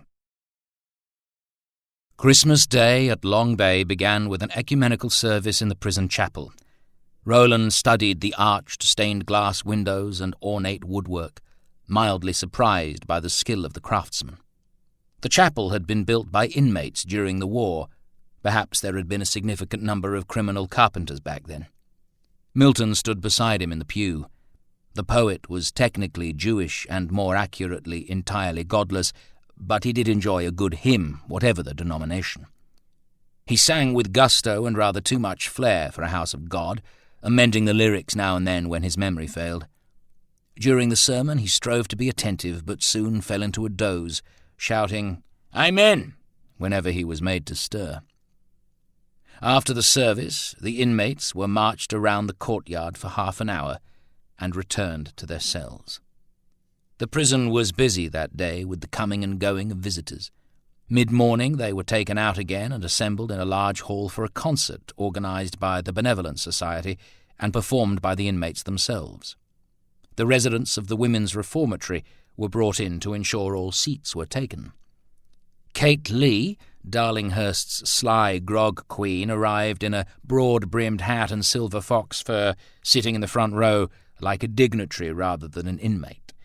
Loud in style and voice, Lee had amassed a considerable fortune supplying alcohol outside the restricted hours through sly grog shops all over the inner city.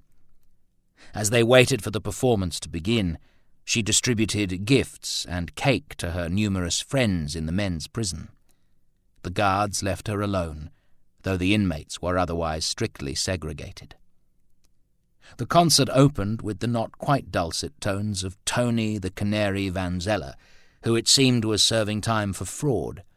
He tearfully dedicated his first aria to Janice, expressing the wistful hope that she had forgiven him, before launching into a rendition of O Sole Mio that sadly was recognizable only by the lyrics. "The fraud was saying he could sing," Kate Lee boomed. "It's us he should be asking for forgiveness. Give him the hook." She led her fellow prisoners in a chorus of jeering. The canary sang on regardless, bravely belting out notes with discordant passion, until his tribute to Janice was complete. After the reception that Vanzella received, a number of acts withdrew. The remainder was subject to Lee's brutal critique, every utterance of which was greeted with uproarious laughter and approbation. As the stage was being prepared for a group act, she moved unfettered in the hall whilst officers with batons kept all the other convicts in line. In the row in which the remand prisoners were seated, Kate Lee stopped to offer Yuletide succour to Frank Green, who was apparently an ally in her long-running public war against the gangster Madam Tilly Devine. The chair beside his was quickly vacated for her. It creaked and strained as she settled her considerable form upon it.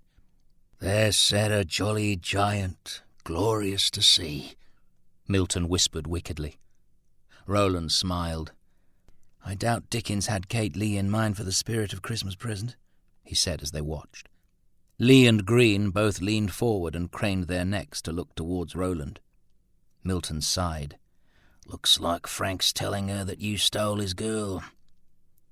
The sly grog queen heaved herself up, and after wrapping a hand-knitted scarf around Green's neck, pushed her way through the chairs to Roland and Milton.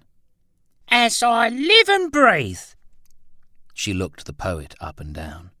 "I always knew you'd never mount to any good, Milton Isaacs. Your Nan must be heartbroken. I must call on her and see if there's anything I can do." Milton glowered at Lee, and she smiled triumphantly, exposing the generous gap between her yellowing front teeth. She turned to Roland, grinning coyly. Well, I did always wonder what happened to the gents who fell into me vegetable patch. Destroyed me silver beet, you did, and not a halfpenny in compensation." Roland nodded politely. "How do you do, Miss Lee?" He and Wilfrid had encountered Kate Lee's ire earlier that year when they fell off the roof of her sly groggery whilst escaping an unrelated band of villains. He'd discovered then that she'd known his late Uncle Roland. She beckoned him closer. "Just a word of advice, for old Sinker's sake. Men who mess with Nellie Cameron have a habit of dying for their time." She inhaled and smacked her lips as she looked into his blue eyes. "You smell real sweet for a bloke in here. I can see why Nellie strayed, aside from her being an alley cat, of course." She cackled wickedly. "I could show you a Merry Christmas if you like." Roland's face was unreadable. Valiantly so. Kate Lee had made a similar offer when last they'd met. He was no more inclined to accept. Milton laughed. "He turned down Nellie Cameron. What makes you think he'd take on an ugly old crone like you?" "For pity's sake, Milt," Roland began, disconcerted by his friend's lack of basic courtesy. But Lee did not pause, hissing like a bloated serpent. "He's locked up now. There ain't as much on offer here," she said, her voice lowering dangerously. "He wouldn't be that desperate on the gallows, Kate," Milton snorted. She lunged at him, slapping his face with an almighty blow before cuffing him around the ear. Guards hurtled down the road to prevent a riot as prisoners rose in both support and fear of Lee. Withers pulled Kate Lee off, but it was Roland and Milton he had taken from the hall. They might have objected, but the concert was making them long for the relative silence of their cell. Kate Lee laughed and curtsied clumsily as they were led away. "Good on you, Mr. Withers, sir." She winked slyly at him. "There's a token of my respect waiting for you at the desk." "Yes, well, thank you. Now, move along." "You gentlemen have a lovely Christmas," the sly grog queen shouted after Roland and Milton. "Don't you forget to thank the good Lord for Mr. Withers here. A prince among guards. And when you get out, feel free to come see old Kate for a helping and a bit of Christian comfort." The Long Bay crowd laughed and cheered, calling, "God bless you, Kate, and Merry Christmas, love!" "Kate Lee's well known for assisting with inquiries," Milton muttered as they were locked into the cell. "Clearly being a dobber has its advantages. You'd think she ran the place." They did not, however, languish in the cell for long before Withers opened the door. "Isaacs, Sinclair, you've got visitors," he said, grinning. Roland and Milton were handcuffed for transfer to the entrance block visitation room. "And take that flaming book with you," Withers warned. "The blokes in this place aren't always honest." Edna and Clyde were waiting for them. The handcuffs were removed and they were left to visit, though Withers returned shortly thereafter to announce that the dinner which Wilfred arranged had arrived. "You can meet here," he said. "Best not to torture the other blokes in the block. The Long Bay kitchen does its best, but anyway, this way your sister can stay." "Thank you, Mr. Withers," Roland said, a little surprised. Withers was unexpectedly considerate for a jailer. "Mrs. Withers is as pleased as Punch with her Christmas present," the guard said quietly. "Said she was proud to have such a fine-looking gentleman on her mantel. Saintly she is." Into the windowless room was delivered a feast of cold turkey, ham, lobster, and a dozen or so side dishes, as well as a pudding so soaked with brandy that it served as after-dinner drinks. Considering that 2 of their party were presently incarcerated, they had a merry time indeed. It was in fact the first Christmas dinner they'd all shared together, and despite the fact that it was in Long Bay Prison, it was spent in good company. "Wilfred said he'd visit this afternoon," Clyde said. They had seen Roland's brother briefly that morning. "He's sorry he can't—" "I didn't expect him to miss Christmas morning and sitting down with his family just to keep me company," Roland said. "I feel bad enough about you all having Christmas at Long Bay as it is. I expect my sister-in-law was disappointed you didn't stay as well." Edna glanced at Clyde. Roland noticed. "What?" "The atmosphere at Woodlands is a bit tense at the moment," Clyde said carefully. "I beg your pardon?" Clyde informed Roland about the clearing of his studio. "And Arthur decided this?" "I believe he thought he was protecting the womenfolk and children from your paintings." Roland cursed. "Arthur can be a surprising prig." "Black sheep are not what they used to be," Milton sighed. "Who does he think he is?" Roland shook his head. "And Wilfred allowed—" "Wilfred wasn't there, Rowley. I don't suppose he would have stood for it. They bullied poor Kate into agreeing, really. We didn't want to upset her by making a fuss." "That was probably wise," Roland replied. "And kind. I'll remind Arthur that Woodlands is my house when I get back. He can do whatever he wants at Imo-Ruo." Edna sighed. I suspect he and Lucy have decided that they prefer Woodlands. She gasped, pressing her lips together as she realized her slip. "Lucy?" Roland asked. Clyde looked at the ceiling. "Lucy wanted to tell you herself, so act surprised when she does. She and Arthur are engaged." "Really? Good Lord!" he laughed. "I guess any Sinclair will do." Clyde folded his arms and rocked back in his chair. "Roly, mate, I'd be careful of that Arthur if I were you." "Arthur? What do you mean?" "I suspect he wants to replace you in more than just Lucy Bennett's affections." Roland smiled. "I feel rather like he's taken a bullet for me with respect to Lucy." "Well, don't be too grateful, mate. I don't trust him." Early on Boxing Day, Roland Sinclair and Milton Isaacs were collected from Long Bay Penitentiary in a chauffeur-driven Rolls-Royce. Wilfrid had arranged for fresh suits and a barber to be sent into the jail so that anyone watching from outside the gates may well have assumed the smartly dressed, clean-cut young men were solicitors. The charges against Milton had been dropped. Roland was committed to face trial in April and bailed into his brother's recognizance. The court was closed to the public and not attended by the press, and consequently the committal of Roland Sinclair for murder was not yet a full-blown scandal. They followed Wilfrid's green Continental to Woodland's house. Ernest Sinclair met the small convoy at the gate, waving his father through and running beside the second motorcar all the way up the long drive. On Roland's instruction, the chauffeur drove very slowly to ensure the boy could keep up. When they got to the house, Ernest opened his uncle's door. "Hello, Uncle Roly." "Hello, Ernie." Roland shook the boy's extended hand. "You missed Christmas, Uncle Roly." "Yes, I'm terribly sorry. I was—" Ernest beckoned him down before he could finish and whispered in his ear, "I'm not supposed to know that you were in prison, Uncle Roly. I'm just a child, you know."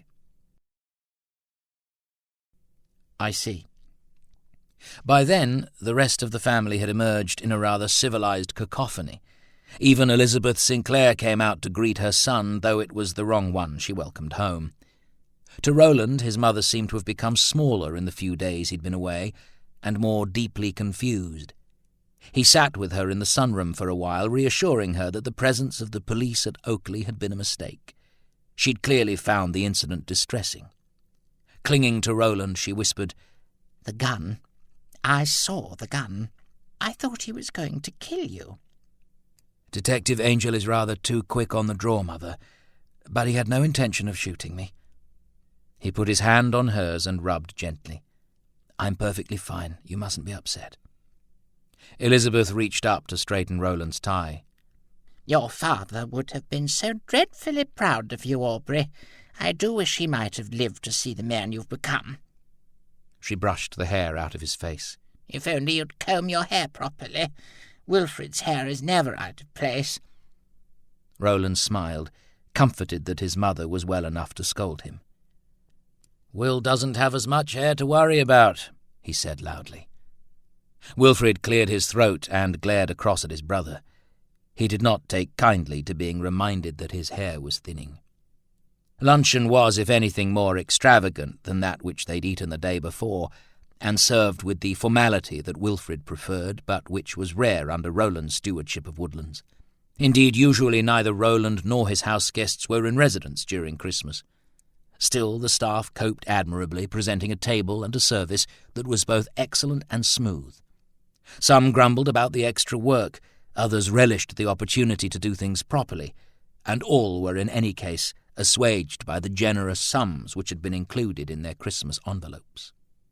The family and their guests retired to the drawing-room for coffee, and Roland entered his studio for the first time since it had been made fit for polite company. The only painting which remained was the portrait of his father. Roland's easels and paint boxes were gone, and the paint-splattered rugs had been removed. The furniture and drapes, too, had been changed.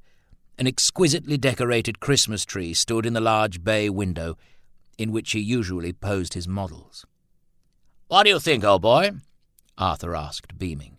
I've organised the painters for the new year." "Painters?" Roland looked slowly about the room. "I always thought I was the painter." "For the walls," Arthur pointed out a splatter of viridian and another of ochre. "Miss Brown did her best, but we couldn't remove much of the damage. Repainting's the only way. I've asked Lucy to pick out the colours. There's nothing like a woman's touch." Wilfrid handed Roland a drink. "Settle down, Rowley," he said under his breath. "They meant well." Roland forced a smile. Wilfrid stepped through the French doors onto the veranda, beckoning his brother to follow. They stood looking out over the manicured lawns. "I'm afraid you're going to have to return to Oakley with us immediately after the new year. Terms of your bail." "We were prepared for that," Roland said. Wilfrid scowled. "Prepared? We?" "You heard what Beswick said. Our best plan is to find out who did, in fact, kill Father." "And you need a band of communists to do that?" Yes, I do." Wilfrid sighed. "Ugh, Arthur won't like it." "Since when does Arthur's—" "Keep your shirt on, Rowley. "I was simply warning you, not telling you not to bring them. After all, my dear wife already issued them an open invitation." Wilfrid lit a cigarette. "It's just that I believe Arthur and Mr. Watson-Jones, not to mention Miss Higgins, have had a falling out." "Over what?" "To be truthful, I suspect Arthur was out of line." "Well, he'd better bloody well apologise," Roland began furiously. "I've spoken to him, Rowley. I'll do more than speak to him." "Arthur means well," Wilfrid attempted to soothe his brother. "It was getting mixed up with a woman not unlike Miss Higgins that led to his own ruin." "Ruin? For God's sake!" "In his own way, he's trying to save you from making the same mistakes he did." Wilfrid removed his glasses and, clenching the cigarette in his teeth, polished the lenses with his handkerchief. "Arthur worked tirelessly with our solicitors to secure your bail, really. He's never doubted your innocence. Even I can't say that." Roland groaned. "Ah, very well. I won't deck him. Not today, anyway." "We do have to talk about Dangar Geddes." "What about it?" Wilfrid's influence and the Sinclairs' substantial shareholding in Dangar Geddes and Company had seen Roland appointed to its board. He was far from the most enthusiastic, let alone diligent director, but they had not as yet asked him to leave. "You can't remain on the board whilst on bail," Wilfrid said. "You'll have to stand down, for the time being at least. I thought perhaps Arthur could assume your place." Clyde's warning that Arthur intended to replace him passed fleetingly through Roland's mind. Perhaps, but Arthur was welcome to the Dangar Geddes board meetings. Capital idea. Chapter 23. Hugh D. Mackintosh. Again declared bankrupt. A second sequestration order against the estate of Hugh Donald Mackintosh was made yesterday by the judge in bankruptcy. The petitioners for sequestration were the defendants in the libel action brought by the respondent against the Truth and Sportsman Limited, a writ for costs £700, which Mackintosh had been ordered to pay, having been returned unsatisfied. The Sydney Morning Herald, 1932. Mr. and Mrs. Wilfrid Sinclair opted to spend New Year's Eve in, with a small party of close friends and family, including Lucy Bennett, her parents, and Arthur Sinclair. A gracious dinner was planned, an intimate first celebration of the very recent engagement of Lucy and Arthur. Of course, the guest list did present some awkwardness for the usual residents of Woodlands House, considering their last encounter with the good Colonel Bennett. It was not surprising, then, that an alternative invitation, extended to Roland and his friends by none other than Hugh D. Mackintosh, was greeted with general approbation and relief. Roland had met Hugh Mackintosh only once before. Norman Lindsay had introduced the gentleman as a denizen of the sporting world, and the conversation had been struck with a discussion of the pugilistic arts. Mackintosh promoted professional fights at the Sydney Stadium, which it seemed he had built. The man was a brash, gregarious raconteur, but there'd been a childlike exuberance about him that Roland had found engaging. Mackintosh had been quite proud that the press had dubbed him Huge Deal, which he claimed was a resounding endorsement of his entrepreneurial prowess and not a moniker from which he resiled. He was, however, happy for Roland to call him Mac. At present, after a recent bankruptcy, Mackintosh was managing Bon Accord, a fashionable guest house in the Blue Mountains, beside which he'd built a 9-hole golf course. It was at Bon Accord that Mackintosh was throwing his New Year's Eve party, followed by a day of golf for those who survived to play on. "Golf?" Milton exclaimed. "We don't play." "Rowley does," Clyde replied. "His chip shot ain't half bad." "Really?" Edna was surprised. She'd never known Roland to play. "Shall we go?" Roland asked. "I'm told Mac's parties are reminiscent of Jay Gatsby's shindigs." "Of course we're going," Milton declared. "What about the conditions of your bail?" "I have to reside with Wilfrid, and I can't leave New South Wales. Otherwise, I'm essentially free." "And Wilfrid?" "I'm sure he'll be delighted to have us out of Woodlands while the Bennets are here." And so it was decided. Edna removed the scarf which had held her copper tresses vaguely in place for the trip up to Springwood. The summer evening had been so warm and clear that they had travelled the entire 45 miles with the top of Wilfrid's Rolls-Royce Phantom II well and truly down. Now she and Milton fought over the rear vision mirror to re-groom what disruption the wind had inflicted upon their hair. Clyde had used enough Brill cream to make that unnecessary, and Roland did not even think to check his reflection. The party at Bon Accord was a fancy dress affair with guests directed to come as pagan gods and goddesses. Though only Milton had been particularly keen, they had all managed to procure costumes. Milton had come as Pan, the goat-legged Greek god of the woodlands.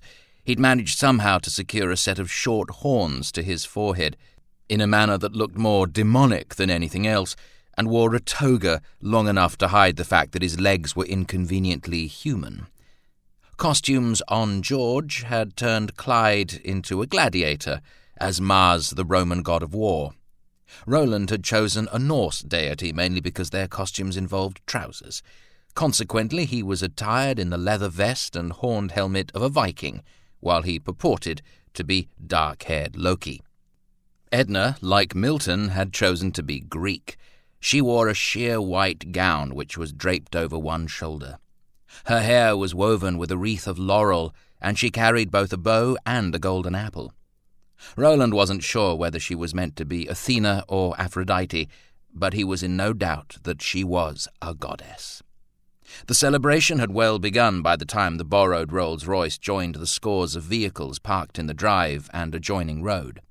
The way to the grand ballroom of Bon Accord was lined with lanterns shaped like birds in flight and suspended from wires strung between the trees. Roland grabbed Edna's hand as she stumbled. "Be careful, Ed. The path's quite uneven here. You may need to watch your step." "Just look up there, Rowley," she said, her eyes bright and fixed upon the glowing flock which seemed to hover over them. "It's so utterly enchanting. How can you tell me to watch my feet instead?"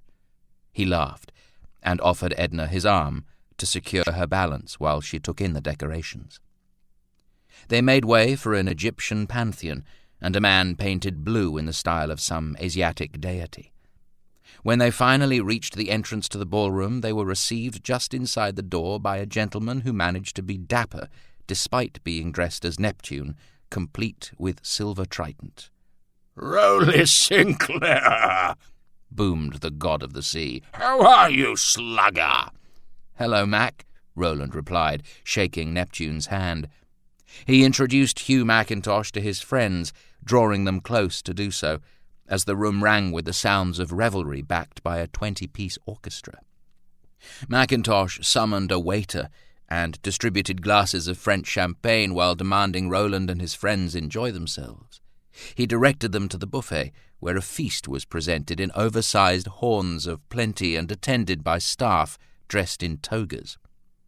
Leaving Clyde and Milton to partake of the supper, Roland took Edna onto the dance floor, where they quick-stepped and jazz-waltzed with Celtic immortals and elephant-headed divinities. The party built momentum, fueled intermittently by the infusion of some new spectacle to spur the merriments. Dancing girls, magicians, flaming delicacies, and showers of glittering confetti cast from the upper floors. The guests were kept breathless by the sheer extravagance and energy of the event. Mackintosh had summoned his guests from the heights of society, from the world of professional boxing, politics, and the theatre. They all had stories to tell about the fortunes, the schemes, and the generosity of their host, accounts of commercial daring and financial courage. Tales which, lubricated by the champagne provided by their subject, were invariably affectionate and acclamatory. At the stroke of midnight, the band played Auld Lang Syne, and in a flurry of handshaking and New Year's greetings, Roland found the sculptress in his arms. "Happy 1934, Roly," she said, kissing him with slightly intoxicated abandon, before she was danced away in the cheering crowd, and he was left with the lingering scent of roses and the taste of her on his lips. Midnight did not signal any abatement of the celebrations, though as the first hours of the year passed, the dancing slowed and the conversations became more sedate. Roland had not seen the Honourable Hugh Lygon since his first years at Oxford, though he did vaguely remember recent mention that the Englishman was in Australia. He'd faced the young aristocrat in the boxing ring once, a surprisingly brutal encounter considering that his opponent had been in the peculiar habit of carrying a large teddy bear about. It had sat in Lygon's corner throughout the match, watching the violence with sad glass eyes. On this occasion, Lygon was accompanied instead by his father, the disgraced Earl of Beauchamp, who had fled Britain after being charged with homosexuality. For some reason that defied usual social segregations, Milton and the Earl were acquainted, and though Lygon had no recollection of Roland, Earl Beauchamp recognized Milton immediately. He asked after the poet's grandmother, with whom he apparently shared a love of embroidery and needlework. It was from the midst of this unexpectedly mundane conversation that Hugh Mackintosh pulled Roland aside. "I wouldn't mind a word, Roly." "Yes, of course," Roland said, allowing his host to guide him into a quieter part of the house. Mackintosh looked over his shoulder to check they were more or less alone. "Roland," he began, "I like you. You've always struck me as a man of vision." Roland regarded him quizzically, wondering if Mackintosh was just slightly intoxicated. "A simply extraordinary opportunity has recently come my way, and I would like to give you an opportunity to invest." "Me?" "As I said, my boy, I like you, and this is my way of making amends, I suppose." "Amends for what?" "For the amount your cousin lost on the Al Foreman bout." "Arthur bet on a boxing match." Roland tried to follow. No, the bout didn't take place. Foreman pulled out. Arthur was one of the gentlemen who financed me to bring him out. What happened could not have been foreseen. It was disastrous for us all, but I've always felt bad." "Well, then, shouldn't you be offering this opportunity to Arthur?" Mackintosh stroked his meticulously trimmed moustache. "I'm afraid Arthur will not take my calls, Roly. Your cousin is not a forgiving man, and he blames me for the disappointing outcome of our enterprise." "Just how much did Arthur lose?" "Quite a significant sum. He was forced to sell his legal firm, I believe. As I said, I feel bad." "So you want me to financially back another fight?" Roland asked. "No. Fight promotions are old hat. I have another idea. And, Slugger, I think this might be the best idea I ever had. It's simply inspired." He put his arm around Roland's shoulders. "Have you noticed the black and white milk bar in Martin Place?" "The milk bar?" "Always a line clamouring at its door. Roly, I am going to open black and white milk bars all over England. I've some excellent business and political connections there and on the continent. We'll make a fortune. There's money in milk, my friend." They talked for a while after that, Mackintosh outlining his proposal, building an empire with words and belief. Roland listened, amused, intrigued and not entirely pessimistic about the idea's potential. "Look, Mac, how about I speak to my brother about this?" Your brother? Why? Excuse me if this is a vulgar question, Rowley, but don't you have your own fortune? "Yes, of course, but business is Will's talent. I'm just a painter." Painter? Nonsense. You're an artist. Why, Norman Lindsay claims you as his protégé, and Norman does not do that lightly. I was a humble pie maker once, but I have made fortunes for myself and many others. They love me in England. I was invited to the royal wedding, you know." Mackintosh was persuasive, but Roland was steadfast. "You don't really expect me to commit that amount of money tonight, do you, Mac? I'm not sure I've drunk enough champagne to make that kind of investment." "Perhaps not," Mackintosh conceded, slapping Roland on the back. "I suppose I should be glad that my new partner is not a fool." "Partner?" "It's inevitable, Rowley, inevitable. This is too good a deal to pass up." It was only Milton's determination to wear +4s that ensured they emerged the next morning after ringing in 1934 in such grand style. The poet roused his companions and was clearly disappointed that Roland and Clyde intended to golf in ordinary suits. Roland was adamant that he'd had enough of fancy dress, and Clyde was less polite. The golfing party was surprisingly large, a merry, good-natured gaggle of tired, not entirely sober partygoers with thankfully few serious golfers. Out of the elaborate costumes of the night before, many guests became recognizable: actors, politicians, and celebrities of one kind or another. They all broke into smaller groups to play the 18-hole course, made up by the combination of Mackintosh's 9 holes with that of the Springwood Country Club. Eager caddies, assured of generous gratuities, lined up to carry custom golf bags. Roland and his companions formed a foursome on their own, carried their own clubs, and spent the day playing a less than orthodox game of golf. Edna cheated, blatantly kicking her ball into more playable positions. Milton changed the rules, and Clyde dug more divots than he hit balls. The game, such as it was punctuated with laughter and the frank conversation of people completely at ease in each other's company. At some point during the pleasant amble, Roland told his friends about the previous evening's conversation with Hugh Mackintosh, omitting Arthur Sinclair's financial difficulties, which were, after all, Arthur's business alone. Milton frowned. "It'll be a sad day indeed when bars serve milk. What is the man thinking? I'll wager those crones from the Temperance League are behind this." Clyde swiped at the poet with his golf club. "I don't know, Rowley. Everybody needs milk. It might just work. The Sinclairs could become dairymen." "I suppose so." Roland had never really considered how milk was procured before. He took his putt. "I wouldn't mind painting Mac, you know. There's something about his eyes, a distinct glint of insanity." "Sounds like the perfect choice of business partner," Milton observed. It was mid-afternoon by the time they returned to the Bon Accord to thank their host and take their leave. Mackintosh would not allow them to depart without gifts of champagne, chocolates, and a biography of the erstwhile Premier of New South Wales.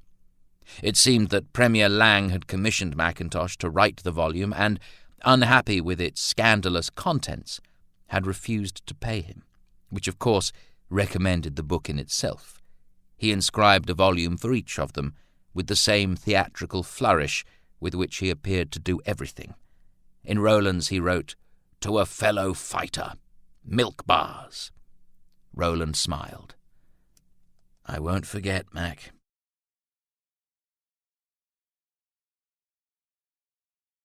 Chapter 24. A Dark Room. Making it cheerful. It is often thought that it is necessary only to decorate a dark room in light colours to make it appear much lighter. This is not the case always, because colour values are usually distorted in a room where there is not sufficient light to bring out their qualities. White and cream, for example, sometimes appear grey near a ceiling. Light blues look cold, and pale greens can take on a dirty tinge. One of the best shades is yellow. The more golden in tone, the better, while pink, if it has a certain amount of yellow in it, is also good. Examiner, 1934. The Sinclairs and other residents of Woodlands House remained in Sydney for just another day. With the frivolities of the festive season behind them, there were matters of homicide to be resolved in order to clear Roland's name. For that it seemed appropriate to return to the place where the murders had been committed. For Roland it was almost a relief to be returning to Oakley. The hierarchy there was established and unchallenged. The grand mansion was the ancestral home of the Sinclairs, but Wilfrid was undeniably its current master. At Woodlands it had always been less clear. Roland's staff had never stopped deferring to Wilfrid, and now Arthur Sinclair was adding a further complication to the lines of authority, and with it a predictable tension. As they left Woodlands House, Roland gave his housekeeper explicit instructions that the painters, when they arrived, were not even to enter his drawing-room. "Tell them to paint the dining-room if they must paint something." "The colours Miss Bennet chose?" Mary Brown asked hesitantly. Roland grimaced as he recalled the swatches of lavender and pink that Lucy Bennet had selected. "God, no. Tell them to paint it red or black. Yes, tell them to paint it black." "Oh, you can't mean that, sir." "I do." Roland was aware that he was being a little childish, but his cousin's presumption irritated him. As much as he was loath to carry on like some lord of the manor, Woodlands was his house. With the Mercedes still garaged in Yass, Roland and his friends caught the train from Central Station. Lenin travelled with them in the private first-class compartment. It was not exactly within the rules of carriage, but Roland had paid the Greyhound's fare several times over in gratuities intended to induce temporary blindness. They played cards as they planned what they would do next. "We're going to have to really look into your old man, Rolly," Milton said as he shuffled. "Try and find out who else hated him." "How could we possibly do that?" Edna asked, taking up the cards he dealt her. "Journals, diaries, letters, that sort of thing," Milton replied, turning to Roland. "Do you know where we—" Roland glanced at his cards. "The lawyers? Wilfrid, perhaps?" He frowned. "I don't know that anybody has used Father's study since he died. There may be some papers in there." "We'll have a gander," Milton decided. "What about this bloke your brother was meeting?" "Menzies?" Roland shrugged. "Will might know what happened to him, though I'm not sure how Will feel about your conspiracy theory, Milt." "I shall just have to dazzle him with my razor-sharp logic," Milton replied, unperturbed. "There's also Hayden," Clyde reminded them. "The police obviously assume whoever killed Henry Sinclair killed Charlie Hayden too." "The police assume it's Rowley," Edna corrected. "Perhaps the two murders aren't connected," Roland said, tapping the window absently. He showed his cards and took the hand. "I don't know, Rowley. They were both at Oakley. It seems too coincidental to be unrelated." "I suppose. But there were some 13 years between the killings. We need to ascertain who, other than Rowley and Wilfrid, was connected to both men." Milton abandoned the card game. "That's everybody who worked at Oakley, I suppose," Edna mused. "Hayden was my father's manager," Roland offered. "There were probably a few people that dealt with both of them in relation to the property." "That shearer your father sacked for teaching you to shear." Clyde raised the man tentatively. "He'd hate them both. Do you know what happened to him, Rowley?" Roland said nothing for a while. "John Barrett's a good bloke, Clyde." Milton stiffened. "We talked about this, Rowley," he warned. "We can't just look at the people you don't like." Roland sighed. "He works on Wainwright's, the neighbouring property. Has done since Father sacked him." "You spoken to him?" "He called by the day of Father's funeral. I saw him speaking to Harry." Roland's eyes darkened. "I expect he was just expressing condolences or something of the like." "Harry never told you?" "I left for England soon after the funeral, and to be honest, Milt, I haven't really thought about it since." "And other than that, have you spoken to Barrett?" Milton persisted. Roland shook his head. "We've exchanged the usual pleasantries in passing, but nothing more than that. We don't really move in the same circles." Milton conceded. "Fair enough." Edna leaned into Roland. She could sense his unease. We won't say anything about anyone to the police unless we're absolutely sure, Rowley. Roland's smile was fleeting and tense. I know. I'm sorry. He loosened his tie. I just detest the idea of suspecting everybody who was ever kind to me. Of course you do, Edna said gently. That's why we're here. They changed the subject then, for Roland's sake, because they knew that there was a great deal he felt but did not say, and because some things were buried for good reason. The conversation turned instead to art and life, and the less consequential. Dr. Selwyn Higgins, Edna's beloved, decidedly eccentric father, had been in Turkey since October, and had sent them each a fez for Christmas. Milton was wearing his despite the protests of his companions. "Selwyn has excellent taste," he said, admiring his reflection in the window. "You look like a flaming organ-grinder's monkey," Clyde muttered. "Just remember to take it off before we get to Yass Junction. You can't expect us to be seen with you wearing that." Roland laughed and nudged Clyde. "Perhaps you should wear yours next time you step out with Miss Martinelli." Clyde groaned. "If I thought it would work, mate, if I thought it would work." He sighed. "Rosie wants to meet my mother, and she's decided I have to speak to her father before Easter." "Oh, Clyde." Edna rubbed his shoulder sympathetically. "That's soon." "Your mother could well scare her off," Milton suggested optimistically.